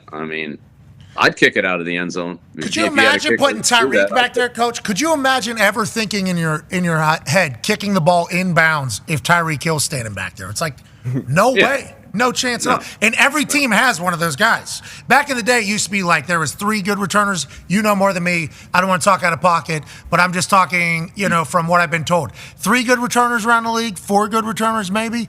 Now everybody has a great returner if they want one. A fast 4.3, 4.4 guy that could potentially do it. And all you need on a kickoff is just somebody to do that. Literally, just do this. And with the speed, it's gone. So with a 30-yard start, I think it's just going to be touchbacks. I'm kind of bummed out about it because I'm worried they're just going to get rid of the kickoff next, Coach. I'm worried about it. Yeah, well, and I say a lot of these teams have 2 good returners because if you only have one, they'll just kick it away from him, in the split safety look that everybody's using. So they'll just kick it to the other guy. But a lot of teams have 2. So there's really, you don't want to kick it to one guy. But you're not really that excited about kicking it to the other guy either. So just touch back it and go out there and play. Yeah. Yeah. It's not like you. When we played you, Pat, I'm telling you, we spent more time on kickoff, the onside kick, the spike kick, you putting the ball in the dead space on us and everything. I'm telling you, we wasted more time on kickoff returns, just making sure we got the damn ball when you kicked it. Okay. We hoped you would touchback us.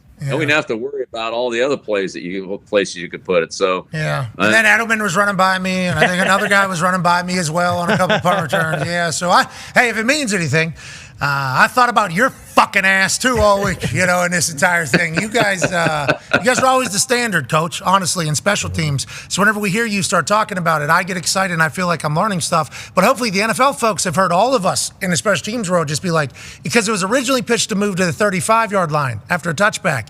And then last minute to get the deal done, it was like, nah, we'll just take it to 30. Everybody's just like, nah, we'll just take it at the 30 then. 35, a little different convo. I think some people are having a little bit different convo. Do you agree with that or no? Well, sure. The further you keep moving it up, then the more it's a conversation. I agree with that. Absolutely. Yeah. I hope they have that convo. I hope we keep the kickoff. Have to. I hope we keep, because they take the kickoff, Bill. Well, they take next punt. See ya. And then guess what else they're going to take? Cut off hoodies on the sideline. Yep. They're going to take away those. Extra points. Like this. They're going to take away extra points. They're going to do the whole thing. No more fun. Okay, you got it. Connor's got a question for you, Coach. Yeah, Coach, some big transactions last week with Judon and Simmons going to Atlanta. What did you think about those moves? Because, you mentioned how much money out Atlanta has. And then also, when you're trading for a guy or signing a guy to a one-year deal, what is that kind of negotiation like? Because obviously, Judon's going to be playing on his one-year deal, even though he wanted an extension. And then Simmons, too. He's just a one-year guy. What is the kind of interaction and recruiting for guys like that to your team? Well, there's some interesting scenarios that can come up on that. With a player like Judon, who's on the last year of his contract, when you trade for him, essentially what you're doing is you're trading for a comp pick, right? Now, the question is what that comp pick is, and it's a year away if you're in the comp pick business, right? So teams like Baltimore that or let's say, Arizona now, teams like that historically have a lot of comp picks.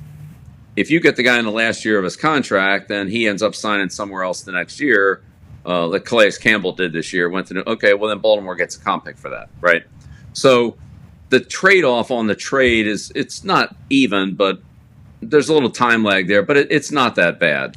From the player standpoint, he's earned a contract no matter what he does. So he either earns a contract in free agency for next year, or he earns a contract with the team that he's at. So there's some players that aren't afraid of the one-year contracts, and they really like the opportunity to improve their value and create the marketplace. There's other players that don't like the one-year contracts, and they want the security. I think it just depends on the individual player in the negotiation. I'm kind of surprised that Atlanta didn't or hasn't extended Judon's contract. I think that he's pretty undervalued for what his contract is. Based on the way it was set up there, it was kind of a complicated situation. But generally, what I've done in those type of situations is try to rather than extend the player, which you can do certainly, and there's times to do that. But I think Judon's 31, 32, whatever he is. Extending that's a little bit different, so you can put an incentive in there and give an opportunity to, if he has a good year, then he gains some money in the incentives versus doing an extension on the contract. But there's a lot of different ways to work around that. Yeah, a lot of different business moves, and I think you worked in incentives last year with Judon. He ended up getting injured, so he wasn't able to get it. So now his deal is what it is, which carried into this season. And then with the Hassan Reddick situation, it's literally happening right in front of our eyes. To your point about being surprised about not having something done with Atlanta before going down there, and then he put out the statement that I got to prove it. Raheem Morris recruiting his ass off down there. I'm excited to see what they end up doing with it. Judon, great player. Other great player. Yeah. Well, again, with Judon, that money was just moved forward, so it was taken out of the 24 contract and put into the 23 contract for incentives. So I was a little surprised that they agreed to that, but they did. I would say that to me, the bigger surprise in Atlanta would be signing Terrell to. Taking the second highest paid corner in the league, for a guy who hasn't had an interception in 2 years. I mean, it's just, you think about the guys that change games and turn the ball over and that type of thing. What are they getting paid? It's great to knock down passes and all that. But, you look at guys that are really game changers that can turn those interceptions or turn those bad passes into interceptions instead of BBUs. To me, they're just worth a lot more money. Okay, so let's talk about that from what you just said. Obviously, we'll be heard by a lot of people there in Atlanta and Terrell. But it feels like as Terrell's a good player. I'm not saying that. Terrell's a good player. Agreed. He's just not an interceptor. That's all. Hey, so whenever these deals happen around the league, when a deal happens, and your general manager, your guy that's trying to figure out you see these deals happening. You go, what are they do? What are they? How is that? Why is that what we're paying people now? Because it immediately affects your deals, right? Whenever that type of stuff happens somewhere else, those become the comps. That becomes a conversation. So then that becomes your headache for every single negotiation. So you're looking around whatever website, whether it's Pro Football Talk or ESPN, or getting text messages. You see a deal get announced, and you go, whoa, that's what we. And then you immediately see 10 headaches on your team. I got 10 guys better than that guy. That's gonna. Is that real? Is that like the reality of the business? Whenever you're in one of those positions. I personally don't look at it that way, but I think the players do, and I think it certainly comes up in the conversation. My conversation to the players would always be, look, we can do what we can do. I can't control what another team paid somebody else or didn't pay somebody else. That's really out of my control. The only thing I can tell you is, here's what we can do. And I would try to structure the contracts on the team I was coaching so that they were consistent. So you couldn't come into me and say, well, Bill's getting more than I am and I'm a lot better than he is. Then that creates a problem for me because, you've made the decision on those numbers. So, when somebody else throws out a number, you have to deal with it. But in the end, it's not your number. So, we can't negotiate. Look, every player is going to come in and say, well, this is the highest paid guy.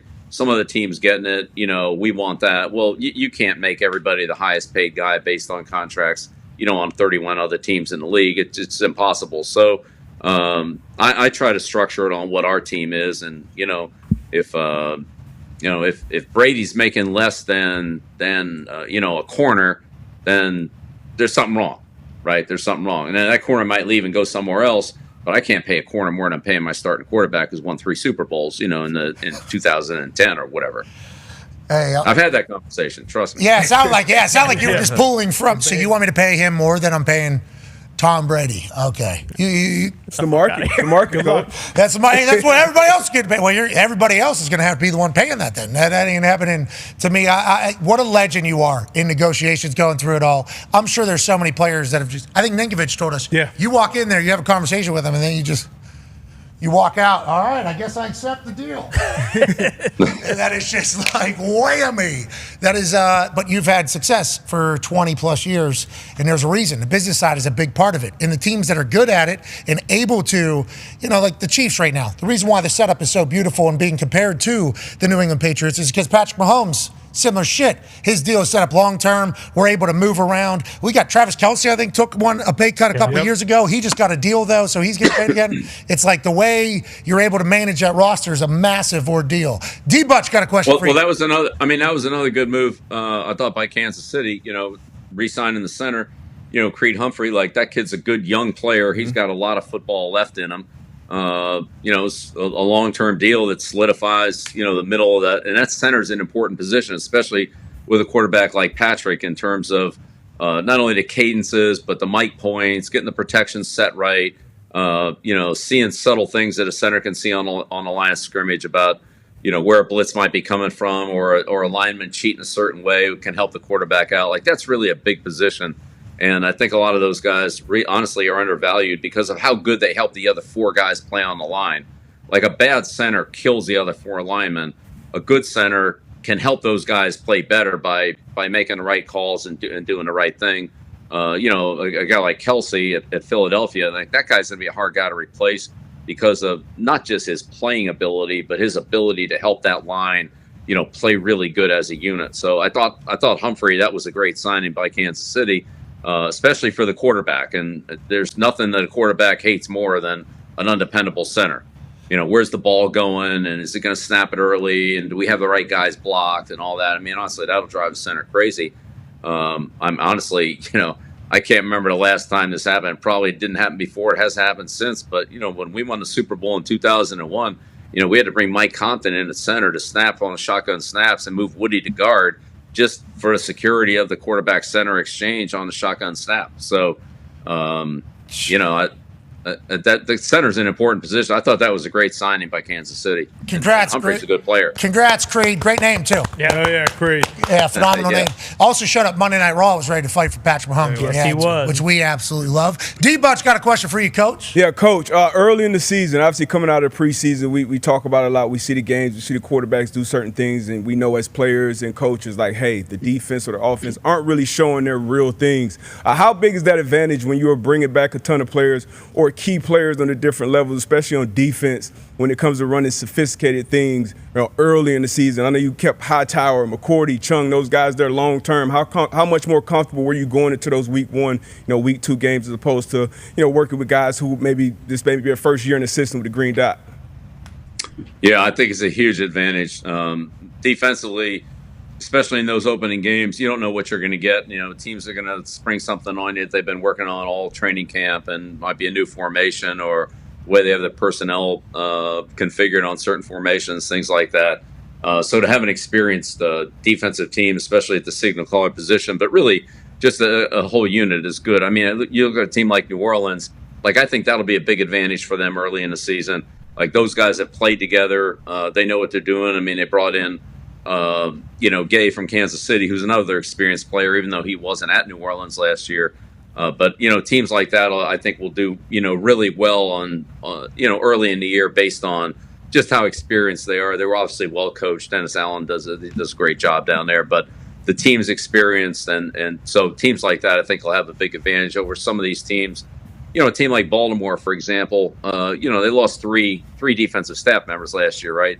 McDonald's head coach, and then they had 2 other ones going to be coordinators. So they're replacing the whole staff. Now, I'm not saying that they aren't good coaches, but I'm just saying they haven't had the experience working A, together, and B, with those defensive players. So against a team like Kansas City or somebody else as an early opponent, it could be challenging just getting everybody on the same page, making the right adjustment, reacting as quickly as you need to react in those situations. And AJ, as a signal caller, when you're on the same page with the coordinator, it's great. He tells you, exactly what you want to do. When you come off the sideline, it's like, hey, I was thinking this, and the coach says, wow, I was thinking that, and then you get that, there's that gap there, and you miss an adjustment, or you give a play.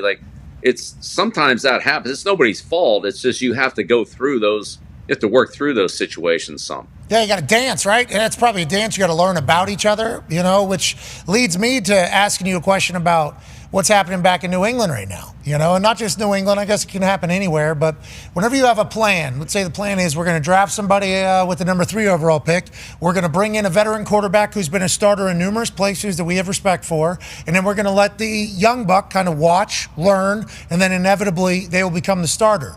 Then you have a preseason where young buck plays really good. Veteran guy, maybe gets banged up a little bit, but he would be able to make it back into the game. How do you balance, if you're New England, and you were New England, but if you are New England, playing a rookie too early? Are you worried you're going to ruin his confidence? Take me through the mind of what you think is potentially happening there, and then also other places in which it takes place around the NFL on playing somebody too early, or do you baptize them and let them kind of do their thing? Is that kind of the debate that's taking place, you think? Well, I mean, first of all, I don't think you really know how anybody's playing in preseason. I mean, especially at the quarterback position.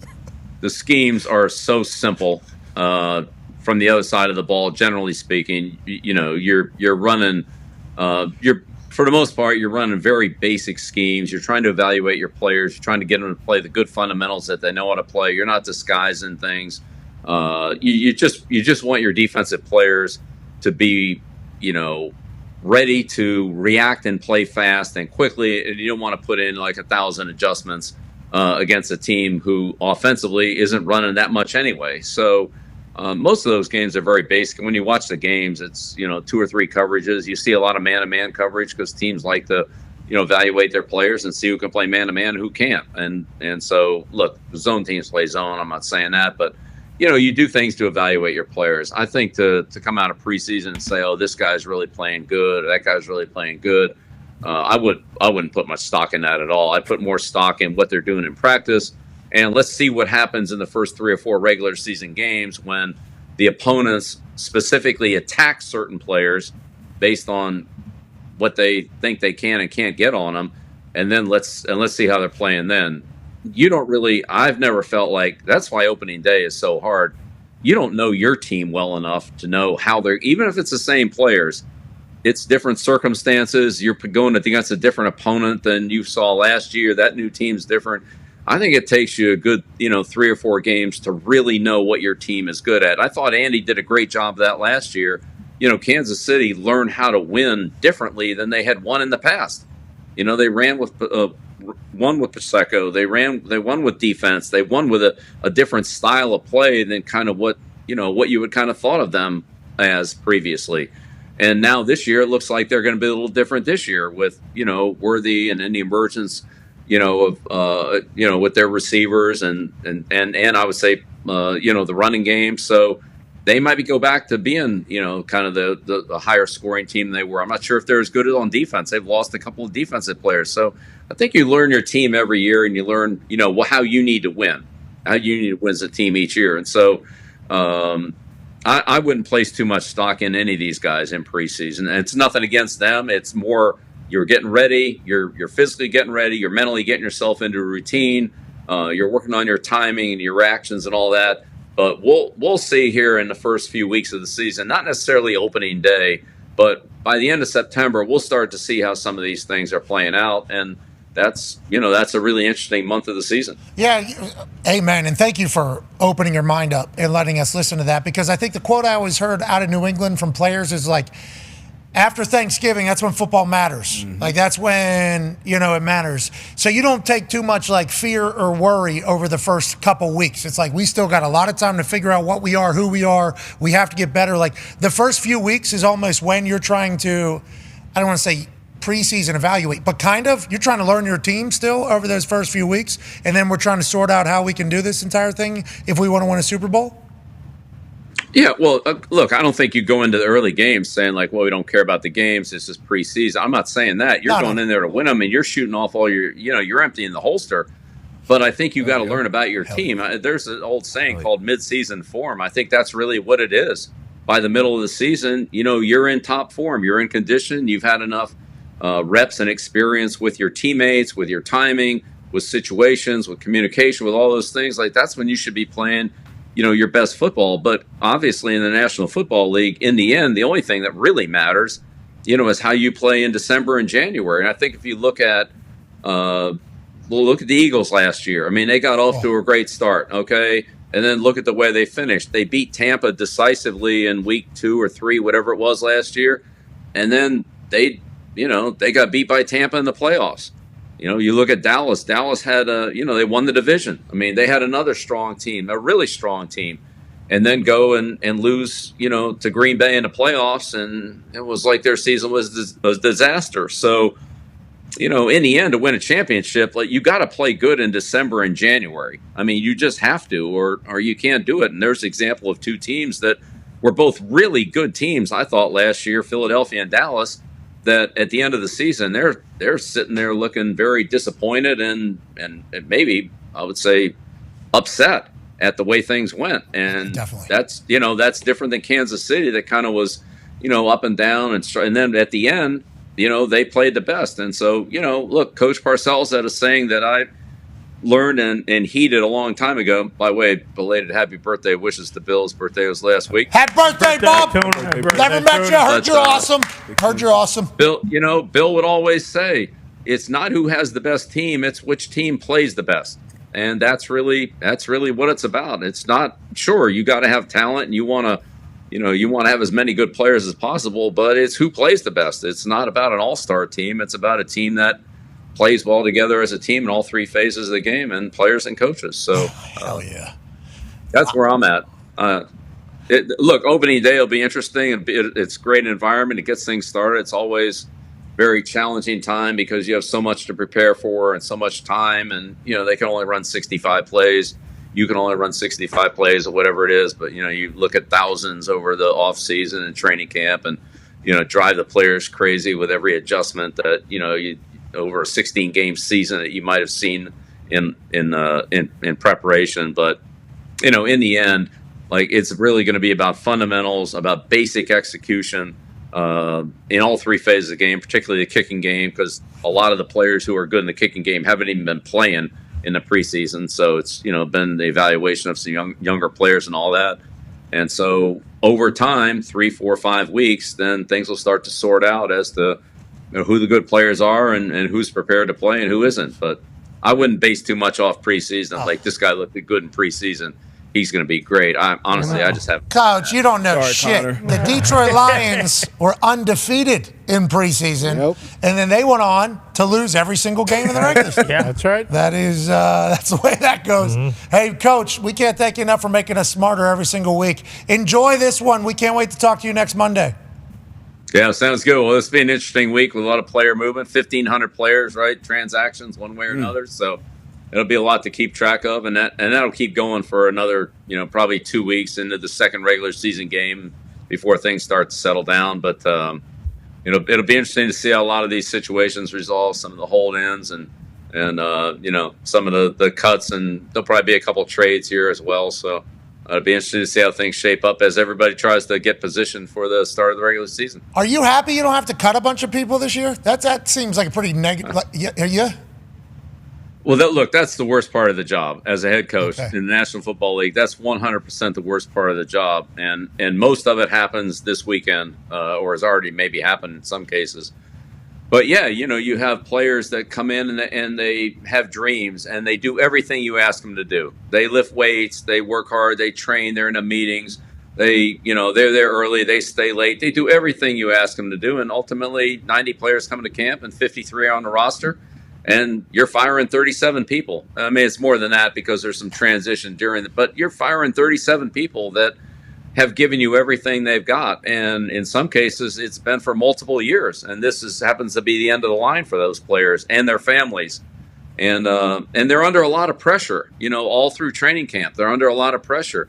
Yeah, there's, 5 or 10 stars that they're not worried about it. But I'm telling you, everybody else on the roster, they get it from their friends, their family. Hey, how's it looking? Are you going to make the team this year? Hey, do you think you're going to be all right? You have what's it look like there? And hey, I heard this guy look good. And every day they get that from their family. Hey, how'd it go? What do you think? And their friends and their coaches and their ex-coaches and their so forth. Agents. It's a lot of pressure for the players. It really is. And then ultimately it comes down to, if you get that, you get that call, which, I mean, my first year in the league at Baltimore, I was the guy. I was the Turk. I was Bad News Billy.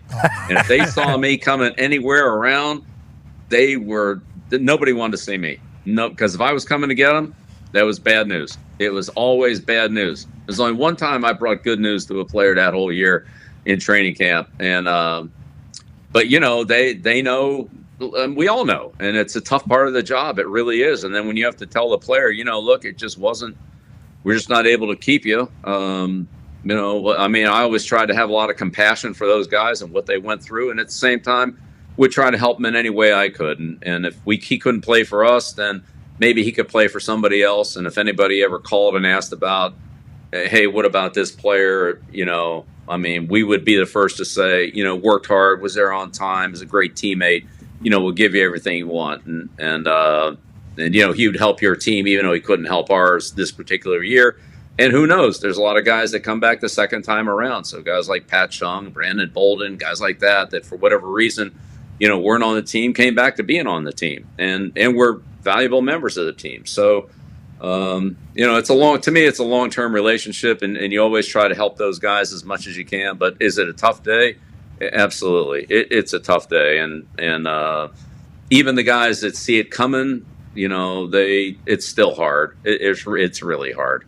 Nobody wants to be Bad News Billy. No. Yeah, that's the human side of the. I didn't want to be Bad News Billy. I was. Yeah.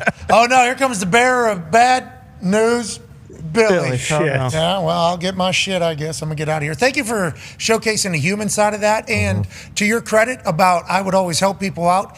Anytime anybody got cut from the Patriots, they were signed somewhere. Yeah. So, because everybody else in the NFL was like, so this guy was good enough for Bill Belichick to bring him into the building? Yeah, so he's not good enough for our building? No, okay, that is the way it goes, which is a massive compliment, I do believe, to you. You should take it that way. And here's another compliment.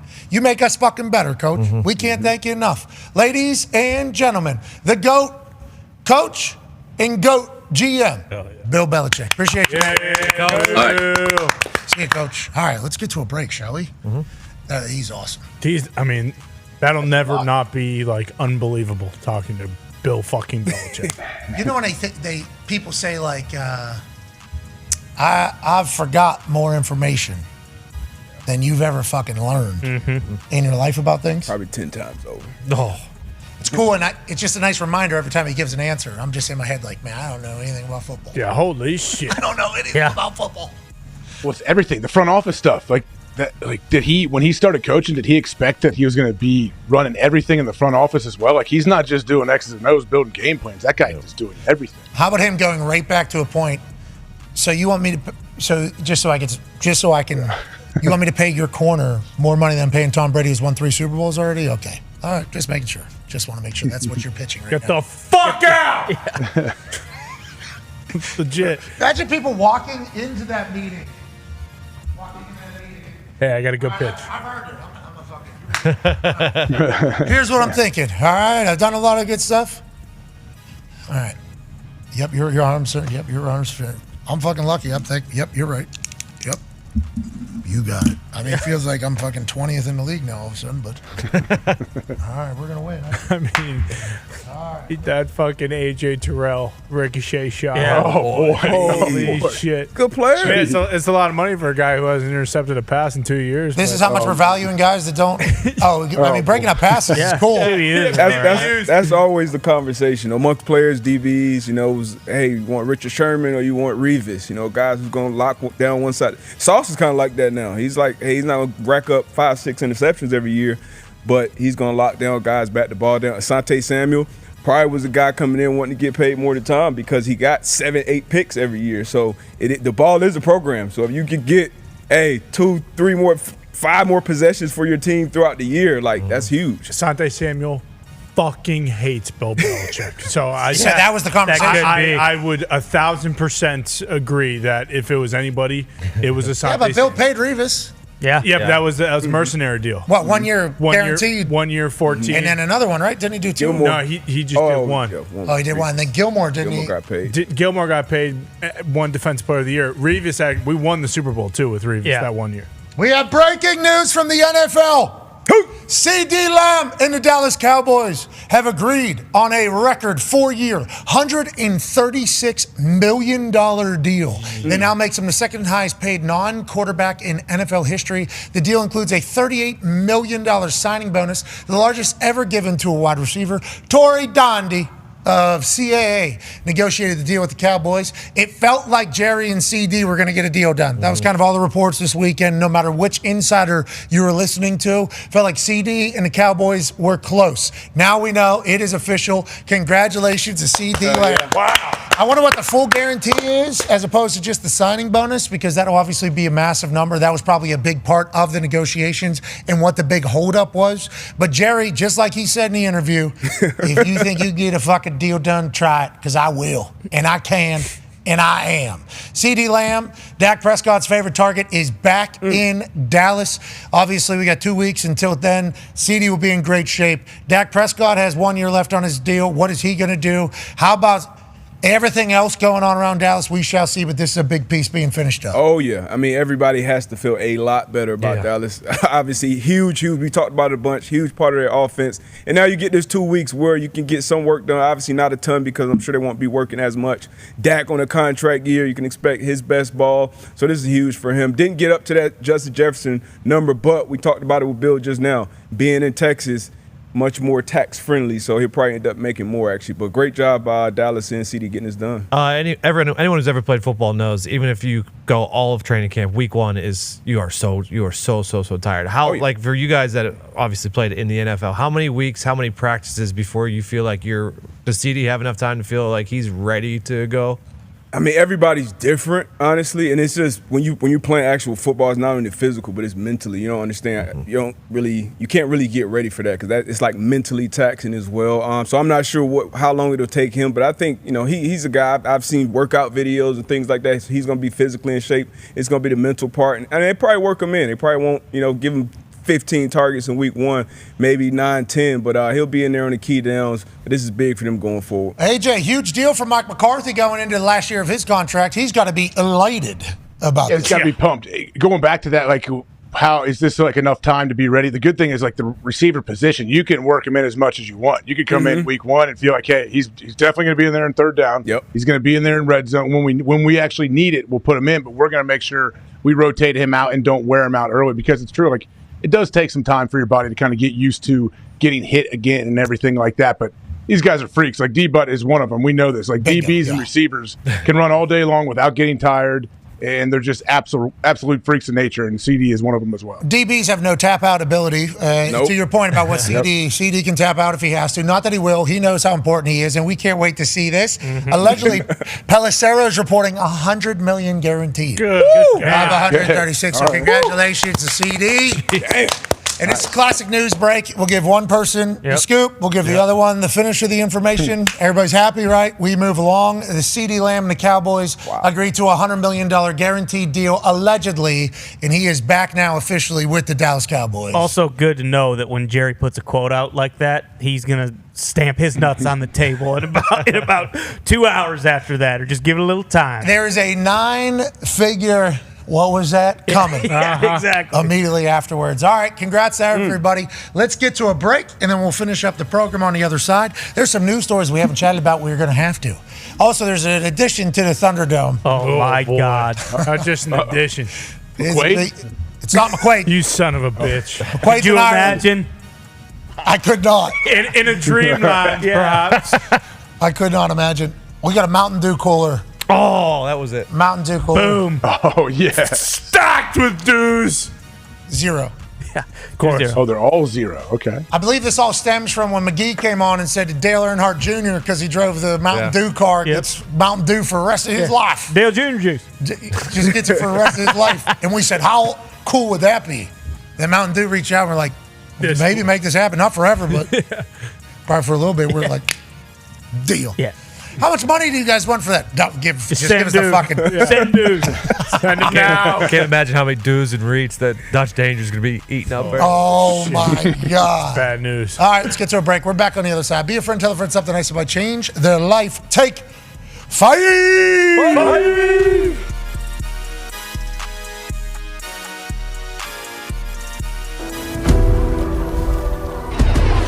I had no idea what to expect whenever I came out here to Utah.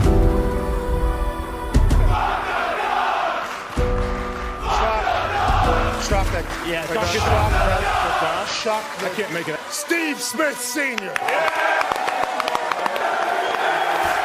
Ladies and gentlemen, Pac-12 champion, head coach of the Utah Utes football team, pulling in on a Harley-Davidson Sportster, I do believe, Coach Kyle Whittingham.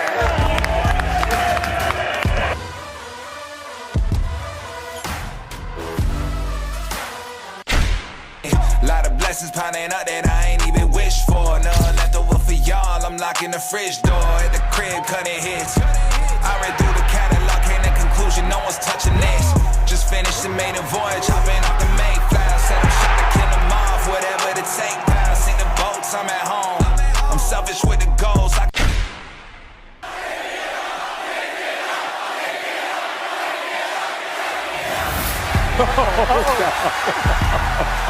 I mean, you got to do it. It is 34 degrees out here in the back-to-back Pac-12 champions. Mighty Utah student section has been here in abundance. They've been loud. In today's a day where they showcase to the world that it's not just Mormons and soaking in Utah. No. It's great football and an incredible fan base. They've been so kind. I appreciate the hell out of you all. Have you ever thought something negative about a kicker before in your entire life? Yes. All right, relax, dude. Okay. Boston Connor was drinking with Dwayne Wade last night. $225,000. Let's remember this day forever, Cameron.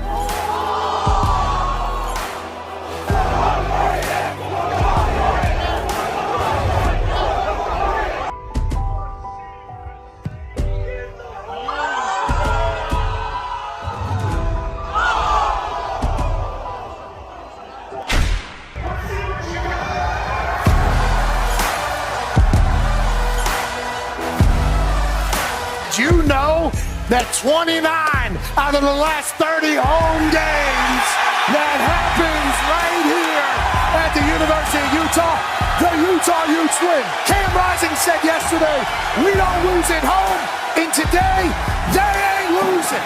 This place is going to be soaking in celebration this evening. You guys were absolutely phenomenal. This morning, you showed everybody that this is a town you don't want to play.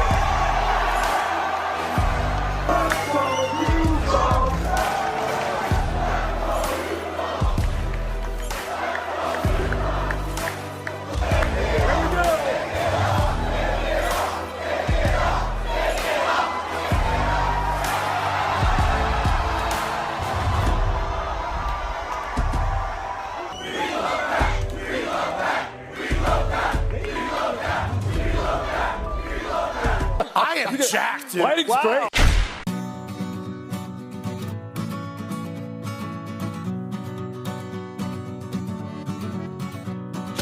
Welcome to Dublin, Ireland on this Feel Good Friday, August 23rd, 2024. We are live from J.R. Mahin's.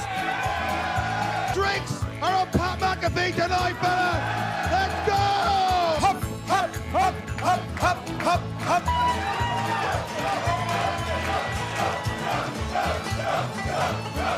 The fact that anybody knows we exist in Ireland, we are so incredibly thankful. So to all of you, we say, Bracha!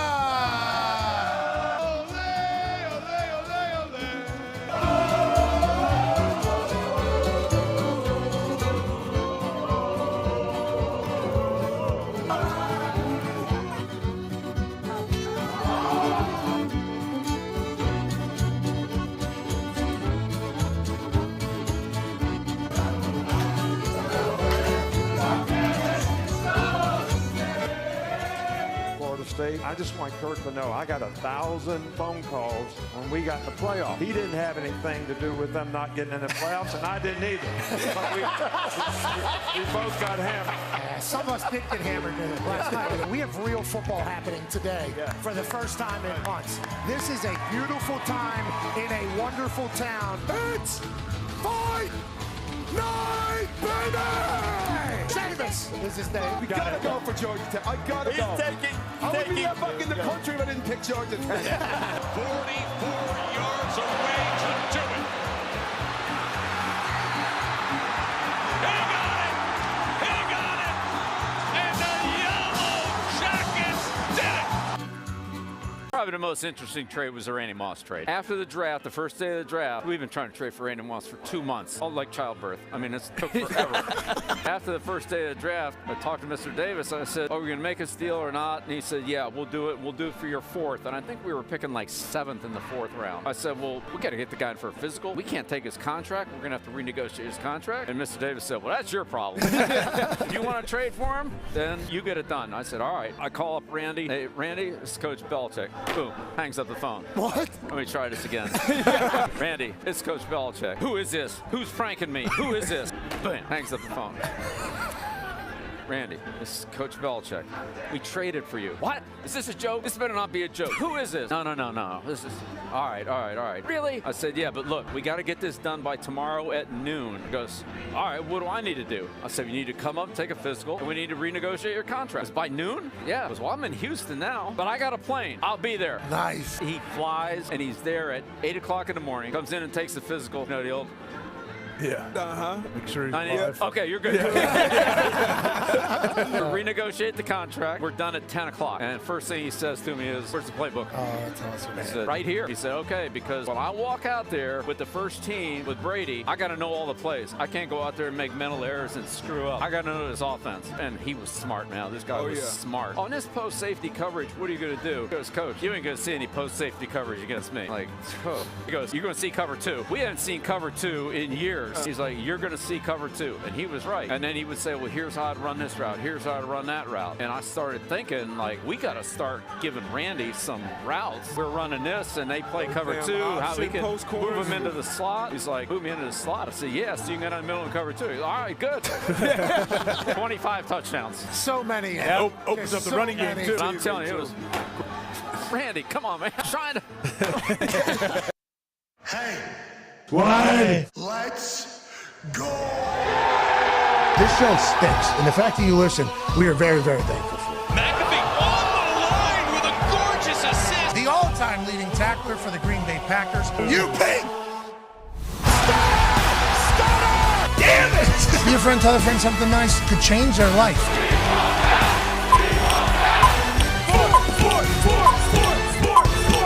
Hello, beautiful people, and welcome back to our humble abode, the Thunderdome, on this Overreaction Monday, August 26, 2024. Hour 3 of the program starts now. Football! It is the greatest sport on earth. That's AJ Hawk. The Talks the Tables here at Boston Connor and at Ty Schmidt. One half of the hammer, Dahn. Cowboys with a new cap. Mm-hmm. Hey, tip of the cap to you, sir. That one looks like that thing can ride a little faster than the last one. Last one was a show one. This is more of a go one, it feels like. Yeah, that you took the words right out of my mouth. This is more of a light summer cap, so I got a few more weeks with this one before I got to go back to the winter felt ones. But yeah, you'll see me in this pretty much every day. Oh, so I didn't know this cowboy life you've been living very recently. New cowboy life you've been living, right? Yeah, because years now. Well, no, just say it's been about this new iteration though. This new iteration didn't this new one just happen this weekend? This about iteration. 10 hours old. Oh yeah, because I watched Twisters on the way back. Yeah, the tornado tone. Tornado. That was literally the first 10 minutes of the show. You are a new tone. You're tornado when tone. You're a cowboy through and through, deep and deep. You go through different iterations. Deep and deep. But yeah, this is more of a listen when you're chasing. All right, 9-year NFL vet Darius J. Butler is here. When you can see it, Yeah. they feel it. You can chase it. Yeah. You need a lighter cap. The boys are sitting in a group of 4 on the plane, all plugged in, watching Twisters at the same time. It was quite an experience watching them all go. Good movie. Great film. I mean, pal. Bangers only. Glenn Powell. Talking about banger after banger. Sheamus. Banger after banger. Glenn Powell. Banger after banger. Yeah. That's just how it's going to be. Glenn Powell, so hilariously handsome. Yeah. There's only been a couple people I've been around where I'm like, what the fuck? Thank you. That's an interesting. Connor Campbell. Jesse Palmer is one of those guys. Yep. Yeah. Jesse Palmer will walk by you and you're like, the fuck was that? Mm-hmm. What was that? He had a pint. Yeah, he did. Him and Joe. It's your fault. We knew Paisan Tessitore was going to be having a time in there. Great call on the game winner. Mm-hmm. Jesse Palmer, normal human too, which leads to the fact of it's amazing that you could be that. Glenn Powell, normal human seemingly. Yes. A very good actor and hilariously attractive. Jacked, just the whole thing. Good on you, Glenn. Good luck out there. Go on, Glenny. Also, would like to say congratulations to us doing journalism while hammered drunk. So there was, fact of the matter, there was some quotes floating around the internet, and who knows who created them. Like that's literally how it kind of works on the internet now. And if a couple people pick it up, then they just assume that person's accurate, and then they'll pick it up as well. And then all of a sudden, everybody's reporting something that was maybe created by like Boner Garage 10. But Boner Garage 10 happened to get into somebody's feed, which got into somebody that's legit's feed. And then the people that follow that feed that are either counter that person or are on that person's side, they run with it. Boom, it becomes something. This is the truth of the matter. It's not, but everybody has seen it and it's gone. Last week, there was some conversation that Nick Saban basically chewed Jimmy Sexton's ass out. Jimmy Sexton's his agent, everybody's agent in college football, which somebody should look into that. It's pretty wild. That story should be told. But he told, allegedly, Nick Saban told Jimmy Sexton that Lane Kiffin was the biggest narcissistic asshole of all time, and how did Jimmy let him hire him, and yada, yada, yada. So that was on the internet, quote, gone. And Lane Kiffin, with the life that Lane Kiffin has lived very publicly, that is something like, yeah, Saban did say that. People just automatically read it. They see some people that are legit reporting it or posting it, and then they just go on with their life thinking, yeah, that's something that's true. Then we asked Nick Saban about it, and he goes, I've never said that in my entire life. And then Jimmy Sexton, I've never said that in my entire life. Then Lane Kiffin was asked about it today at his press conference, and here's how he handled it. This past weekend, he made a comment that Lane is one of the best play callers in the country. He can take advantage of the defense as well as anybody. Just your thoughts on your time in Alabama. You made mention that you pattern a lot of your program after Alabama. Yeah, I mean, as time continued to go on, as you're further removed, I had even more appreciation for Coach and what he did for my career and taking a chance on me. And then what I learned from over 3 years is every day there's something that I pull from. And he was asked about those comments, and I think it's a shame when people make comments and they write things with quotation marks, and then the coach or the agent says they've never even spoken to the writer about that subject. So I think that's why he seemed kind of upset. They put those words to him or to Jimmy when both people say they never had that conversation, never with either writer. So this is very similar to whenever, and shout out to Brad Logan, Cote, there, C-O-T-E, they're on your side, for reporting this entire thing. But it's like Lane Kiffin's done this a few times. Did that to Feinbaum. Yep. Now he's like, he seems like he's, in his mind, I've let a lot of people get away with saying a lot of things over the years. That kind of stops now. Also saw the Coke Zero next to him. So I do appreciate that out of the people from Coca-Cola. But I appreciate that he addressed it, and I appreciate that Coach Saban came out and spoke the way that he did about it all to kind of settle that thing. But that kind of is an issue we have in our internet world that we're living right now. Yeah, do we have any idea where this originated from? Does anybody know? Is there a writer that we can credit it to?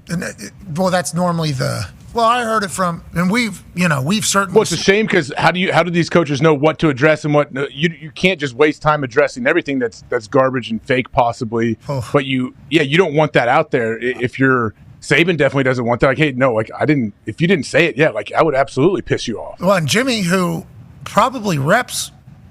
Yeah, both.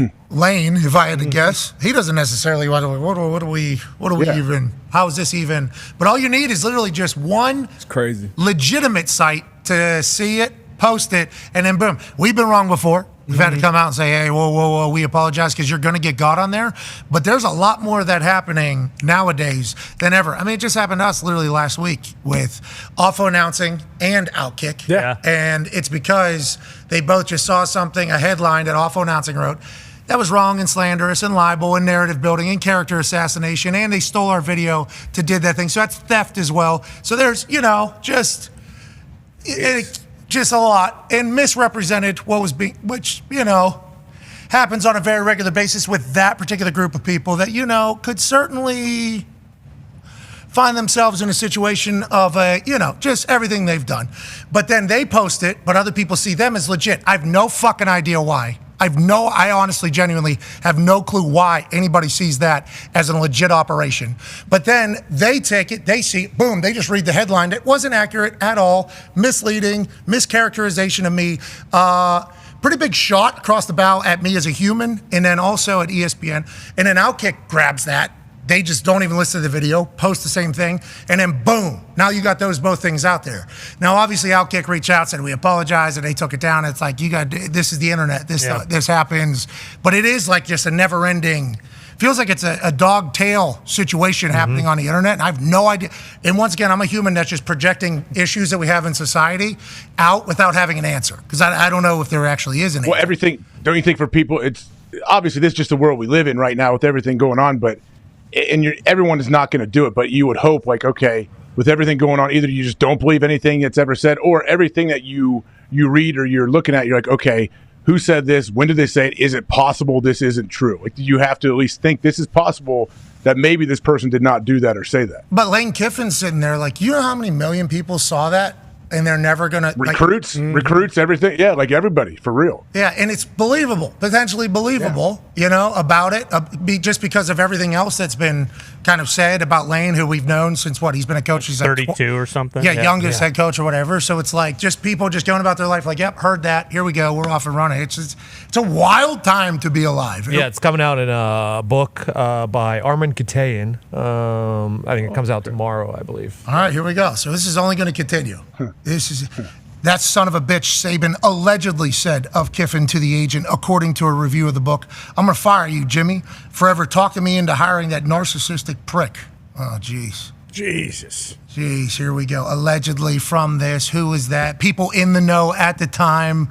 You can always, it just never ends. Yeah. It never ends. Well, that's with obviously this situation's different, but with college football in particular, like you get a lot of those like blog websites that a shitload of people from the university go to, and like they're started by fans, but then they get all these quotes for, I mean, you know, how many people are associated with like a major college football team? So you get one of these, you know, anonymous quotes from someone who which could be nothing, and it could be like a rival school or a school in the conference, and I feel like those just spread like wildfire, and like they've kind of ended up being like not like, you know, newspapers and stuff like that, but like these people who started them who are just massive diehard fans, like they end up being looked at like, you know, like they're like the arbiter of truth when it comes to these programs, and it's like that shit's super dangerous too, because almost every single school has one of these. Yeah.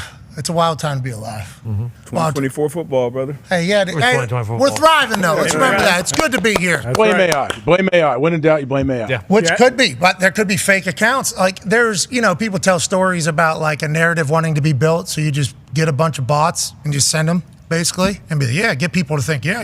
A lot of people think this. Yeah. This is how I should think. Fake. It's not even. That's not even real. No, but what about this other fake? What about fake? What about fake? What about fake? Well, who? One person. All this. And you just, oh, yeah, I should think that way. But that's the internet, baby. That's right. We've all got probably, you know? Yeah. But we need to keep our eyes peeled. It's tougher on X, too. We obviously live on there, but it's gotten much tougher to sift through the bullshit. And I mean, I don't live on like message boards or like Reddit and stuff like that. I'm sure that's a whole different world. I'm not smart. But even X, like you got to see it, or you got to verify, make sure it's the name, go check another source maybe. But it's, I mean, it's probably like 5 people I trust. And I see him tweet something out, and I'm like, all right, that's legit. Huge. It's crazy. It's crazy. It is very crazy. It is a very crazy time to gather information because we know more than ever. But do we? It's only going to get harder. Good question. You know what I mean? We know more than ever. Yeah, because the AI is only getting smarter. Exactly. It's getting more talented. Yeah, it's going to get more difficult. I mean, even when we saw the Jerry Jones quote this morning. Fake. There's no fucking way this is real. And then you keep going through and you find the guy's Clarence Hill Jr. Twitter, Clarence Hill Jr. And even then, you're looking at it, and it says he's been writing since 1997, but you still think, like, there's no fucking way he said this. A lot more skeptical. You got to have a much more skeptical eye, but not everybody does, which is why whenever something gets shown to, I don't know, a couple million people, they're probably just going to believe it. Yeah. And even if you post a video, whatever you caption is probably what people are going to believe. Yeah, people aren't watching the video. So whenever you misrepresent an entire video, take something out of context and try to character assassinate people, which one account has done more so than anybody. Like, people aren't watching the video. The video, I stole the video and posted it as well. I mean, I could have posted the video, but instead I ripped it myself so that I get credit for it because my company is shit and I don't own anything. And you post it, it's like you stole the video, you mischaracterized it, you knew people weren't going to watch it, and you're making a business out of it. It's like, that's not just that particular case with me. There's a lot of places that are, it's a wild time. Hey, but we're lucky to be here. Let's remember that. Hell yeah. Sláinte, we're in Ireland in a couple days. That's right. Yep. They don't have that in Ireland. No. Just something to think about when we're deciding if we should go back or not. Dude, we need to go see that countryside out there. Yeah, we need to go. We need to go back for like a month. We don't need to go to the countryside. Let's stay right where we were. Oh, we need to do both for an. There's equal a less than eyes. 0 chance that if we went back there, we would go see the countryside. We got to get eyes on the countryside. That's not Probably true. right. Oh, look, grass. Cool. Grass. Hey, Zeke almost drove like an hour and a half in the morning, or 2 hours each way to go see where Game of Thrones was filmed. That's Winterfell. yeah. Oh, how was it? He was going to go to Scotland, too, and go see this piece of land. Oh man. Yeah, unfortunately, yeah. I did not bring my certificate. I left it here. He's a lord, obviously, has a piece of land in Scotland. Right. And he did not get a chance to go see it and put a flower down and do the whole song and dance. Set up his home base. I was going to cut my grass finally. Nice. Oh, you're going to cut it? Nice. We You did did it have the lawnmower on the plane, I wonder. Yeah. We did it right. We shouldn't do anything different. Yeah, we should just do that over and over again. I'll tell you what. It did feel like we landed at the right, land a little later probably, so we can just get right into the day. Yeah. As opposed to the 3-hour fake nap. I don't know. The 3-hour fake nap, I feel like helped us. I feel like that definitely helped. Did not sleep at all on plane. Not even a lick. One of us. And guess what? That was my plan the entire time. I'm gonna black out on this plane and fall asleep, and then sleep a little bit more when we get there, and then I'm gonna be ready to go when I wake up. Hey, execution at 1,000. Flawless. He was sprawled out on this seat over the Atlantic Ocean, nowhere near Dublin. Nowhere near. Nowhere near. Almost half. 3 hours, 45 minutes in. It was. I don't know. We might have been over land still. No, it was right before the sea bass came. we were over I did Newfoundland. miss out on the sea The bass. sea bass was so good. It The food was was so hours before the sea good. bass. Speaking of so good, you know what else is good? Businesses. You know what type of businesses are good? Good business deals. Ladies and gentlemen, UConn has negotiated a deal for their logo. Whoa. All right. Put it on the field. Stores Central. Now, feels like this would not be that groundbreaking of a move because every bowl game that you've ever seen has had this type of thing. And basketball has a bunch of things all over the court. But UConn has become the first school with an NIL collective as an on-field logo sponsor. That's amazing. Little showcase to Stores Central. You know, they're there to make football better. That's why they're on the field. UConn big news, though, isn't just that they got some logos on the field. It's also the fact that maybe a home. Maybe we're obviously independent right now, but maybe going to there's some rumors. Pete Thamel, the authority, actually put out there's some conversation about going to the Big 12. Football in 2031, basketball I think 2026. So that would mean leaving the Big East for basketball. Obviously, it's a long time away. But I mean, I don't care about any of this shit until we start winning. We got to start winning. It is tough. You guys know, especially when you're in the locker room. I'm not in the locker room now. This is my locker room. But when your team stinks, like that's tough. That makes it tough. Oh yeah, college football is back. It's like, damn, the video game's back. I'm not playing with UConn. That breaks my heart. That breaks my heart. So Jim Moore and the boys, we got to get it back going. I obviously got all the faith in the world in those guys. Absolutely. But that's what I care about first and foremost. But you got to get in the conference. You can't recruit, especially being in the Northeast. You got to be in the conference and have any. It works out for Notre Dame. Notre Dame's in it. It's different. They got to have cash. Brand. Yeah, they got a lot of paper. UConn does too. Yeah. Me not putting Notre Dame in my college football playoff certainly ruffled some feathers amongst the really the Notre Dame fans. That's going to happen. Yeah, they got a tough schedule, don't they? Not really. Tough schedule. Just they got 2 games. They got one in November that they're going to have to win. I forget if it's Florida State. I think it's Florida State. They do play Florida State. Yeah. I think it's in November. Check that one off. We don't know what Florida State's going to be or what Georgia Tech's going to be. We all have to remember that. That is my big flaw from college game day. Yeah. My first couple of years on game day. Okay. I see these teams first 2 weeks. Boom. Got it made up. Lock it in. Week 8, that team shows back up on the docket, picking, and it's like, this team. These guys fucking stink. They don't know how to run the ball. It's like, have you watched any games over the last? I've seen the highlights. Enough. I saw, I know who. College football teams can change mightily. Very much so. Uyangalele, though, is going to have to change a little bit, too. That whole offense is going to have to go. There was a 3rd and something. He put that thing into J.R. Mahans. Yeah, so few of them. Yeah, he's been having a rough run at it on old X. Getting them. Yeah, he's been getting. He did that gas station commercial for NIL. Yeah, should have maybe stayed the on the worst West NIL Coast. deal of all time. What do you mean? Good gas, oil money's good. You want to get into gas money. I don't know if they gave him money. I think they just let him go in and get as many 79-cent Polar Pops as he wanted because that's all he was talking about. And they have his favorite flavor, which is Blue Mountain Blueberry Powerade. In the memes from that video now. They're killing him. Sir, I'd like $20 on pump 9. Oh, because he's got the whole song and dance on. He's doing the whole thing. Oh, no. Yep. Yeah. It's not fair. They're saying he's working at a fucking gas station. Yeah, It's Circle K, so it's a nice gas station. But I had a teacher say I was going to work at a gas station when I grew up. Not like this, though, but DJU's really getting it, huh? Yeah. he's getting it good. Getting eviscerated. Some say he should have stayed on the West Coast. Those late night games. They don't see you as much. Yeah. Plus, you're at Oregon State versus Florida State. So if the Beavers are good, it's like, hey, this is cool. But if Florida State's good, it's like, yeah, they better be. Mm-hmm. Yeah, that feels like they lost a lot of guys in the NFL. Mm-hmm. A lot of guys in the NFL. Yeah. And we talked Jordan Travis. Obviously, he's not there anymore. No. If only. What if it is? Oh, I'm not saying that. I mean, I think Florida State's going to figure it out. A ton of fans, too, man. They got a following. I mean, I hope they stick with them, but we saw a ton of Florida State fans in Iowa. 30,000, allegedly. 25 to 30,000 were traveling over there. And as soon as we got everywhere we went, you'd see Florida State jerseys everywhere, huge, groups of people that made the trip. It was cool to see. And they're all out on DJ. I'm just going to say that now because can you imagine flying to Ireland? Oh my God! And then having booing Herb Street for 3 hours. Yep. Yeah. And talking about This guy, we're showing this asshole today. Getting a lot of heat. That's impressive. That was Dom Mysterio here. it was truly. I told him at one point during the break, I'm like, you're very professional. That's what I said to him. You are very professional. Because if this crowd was doing that to me, I would have immediately, let's talk about it. All right, you're a bum. Just like straight. It would have it would have had to kick me off the show, just because that's the reaction. I mean, you boo me, I boo you. Like that is, and I have a wrestling mindset. He was getting Dom. As soon as he was, ladies and gentlemen, Kirk Herbstreit, boo. So loud. And he just, right through.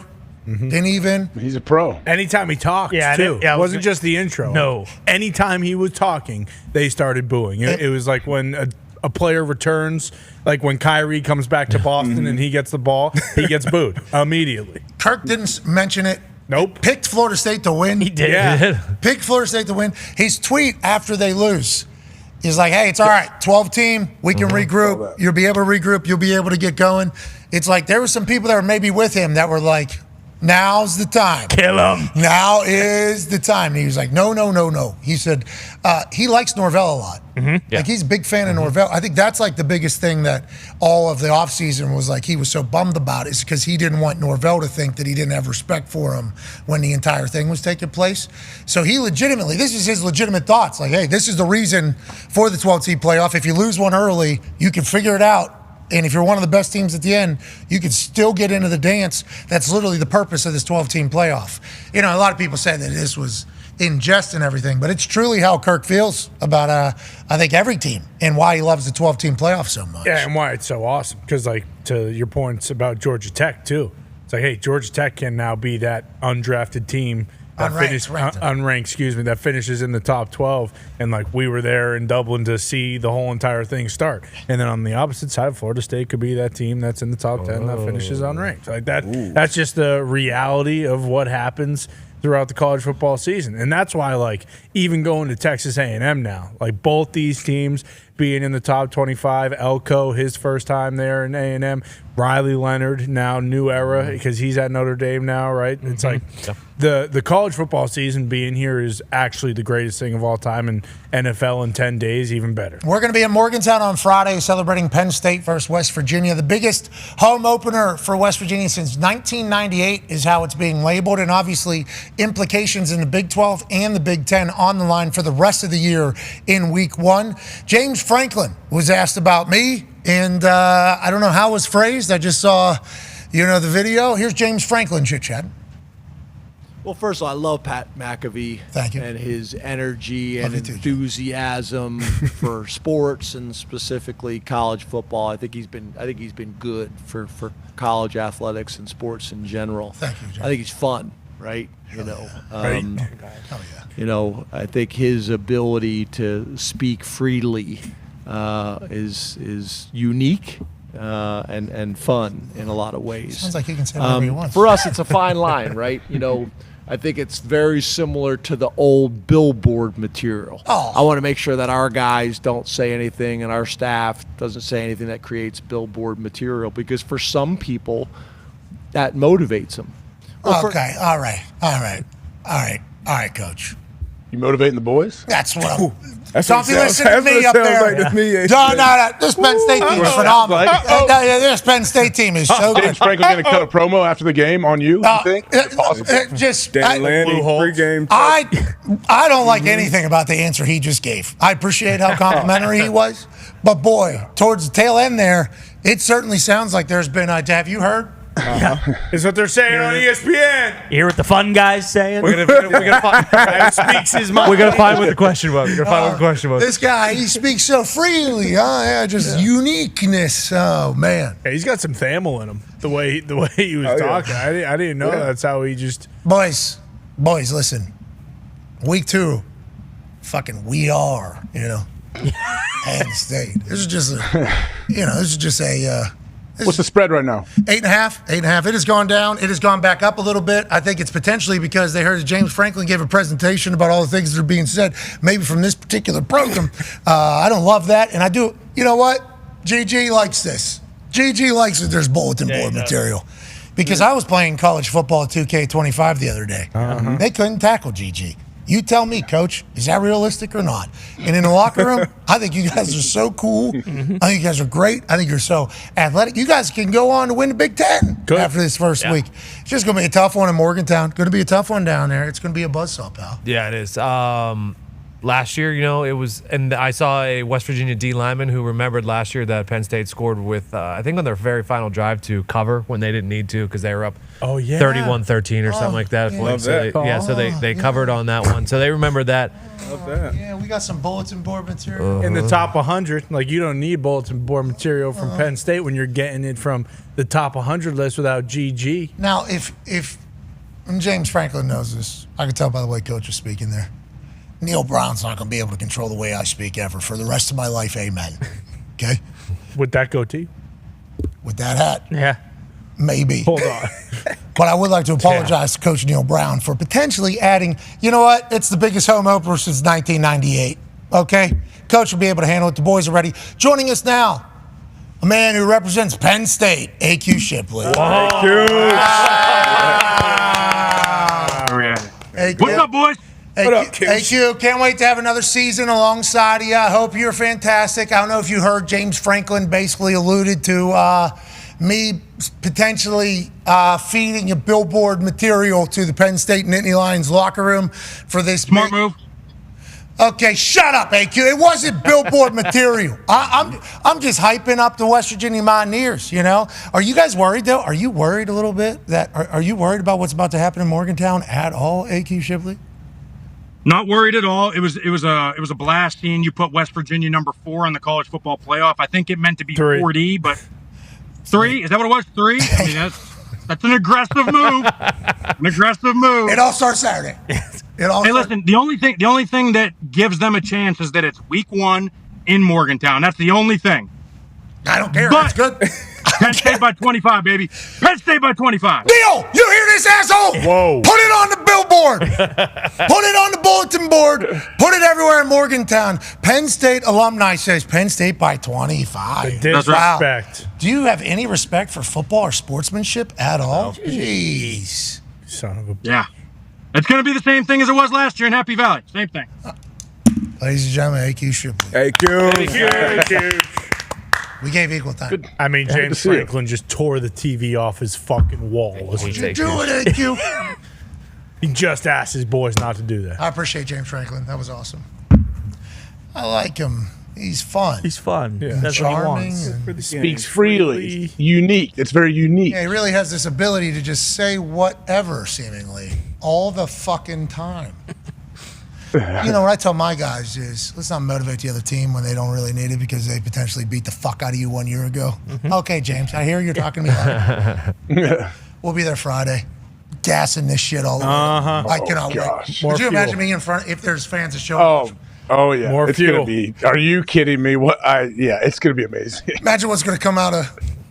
Coach Franklin, all I ask is we make an agreement. You don't utilize anything that I say Friday against me or the West Virginia Mountaineers. Please. That's all I'm asking. It'll be in their it'll be in their Friday highlight film. You know how you a lot of times they put a highlight film together the night before the game. You'll have talking head of you multiple times in there. You with the headset on too, spring game. Looking like a W. My God. Mm-hmm.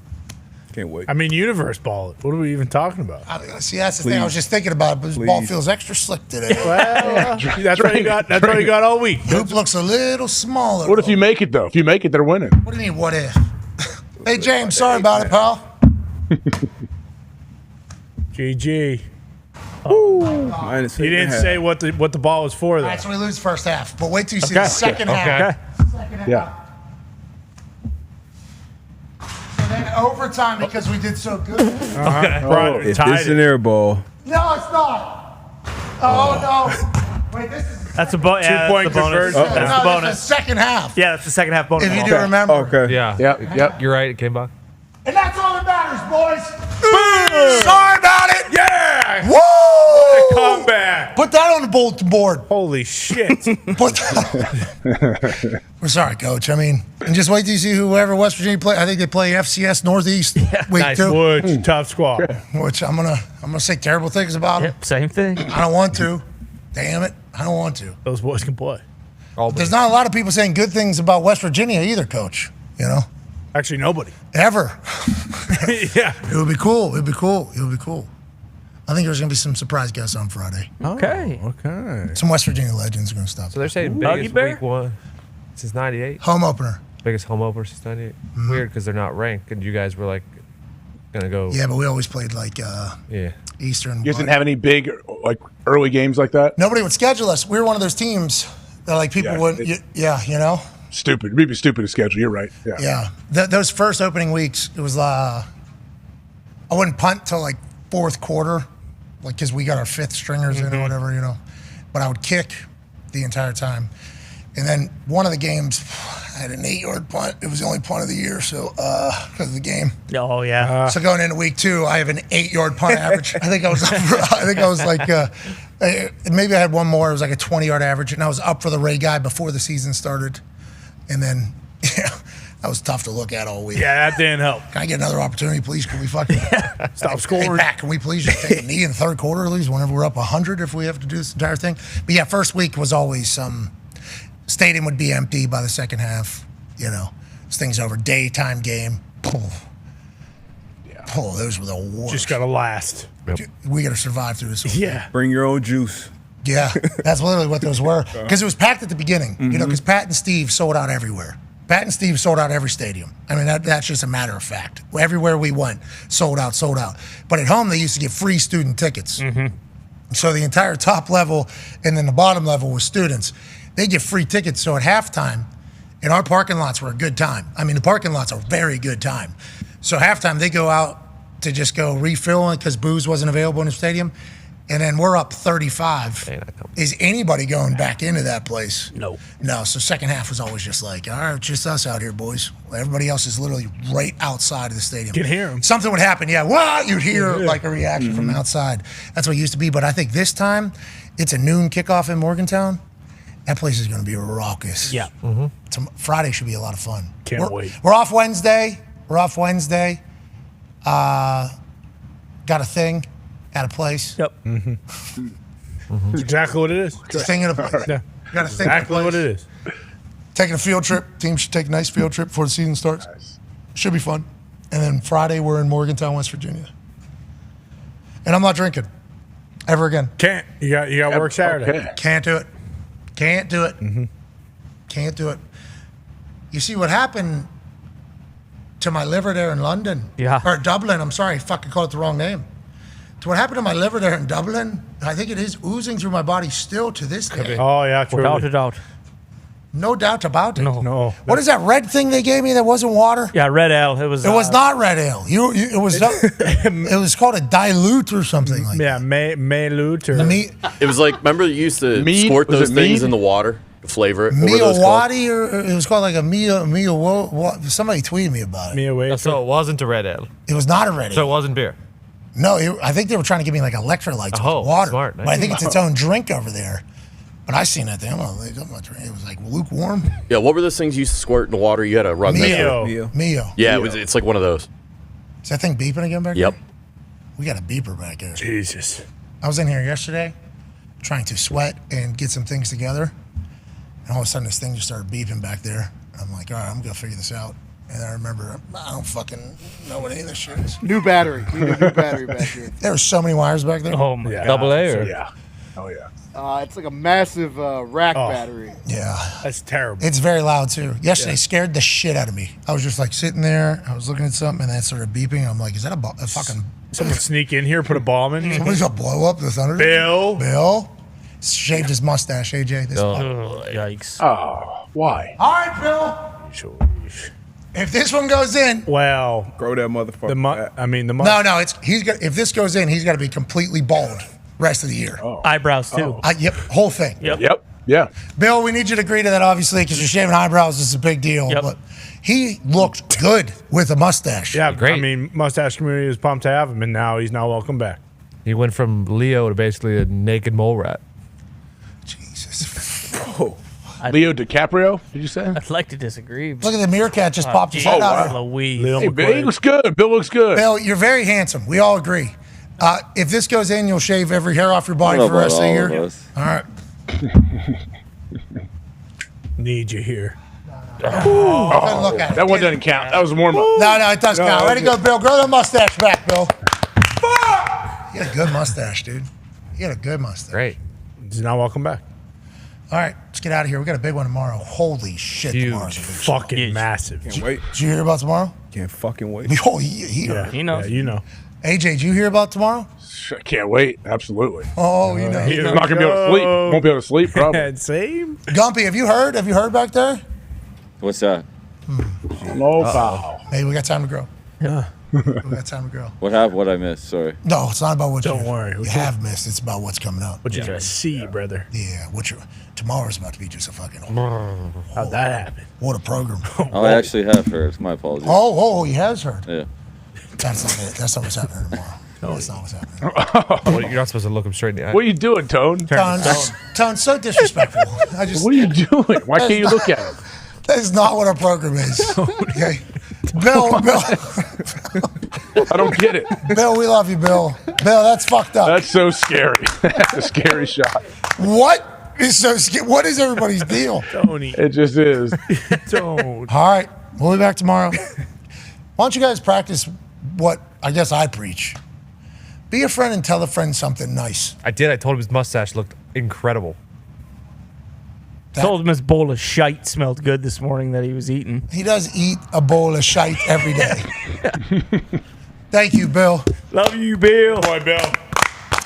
Be a friend, tell a friend something nice that might change their life. We're in this thing together. Thank you, Ireland, for the hospitality. We'll be back again soon. We're going to go see a countryside. Hell yeah. Team on me. Team on three. 1, 2, 3. Team. Goodbye.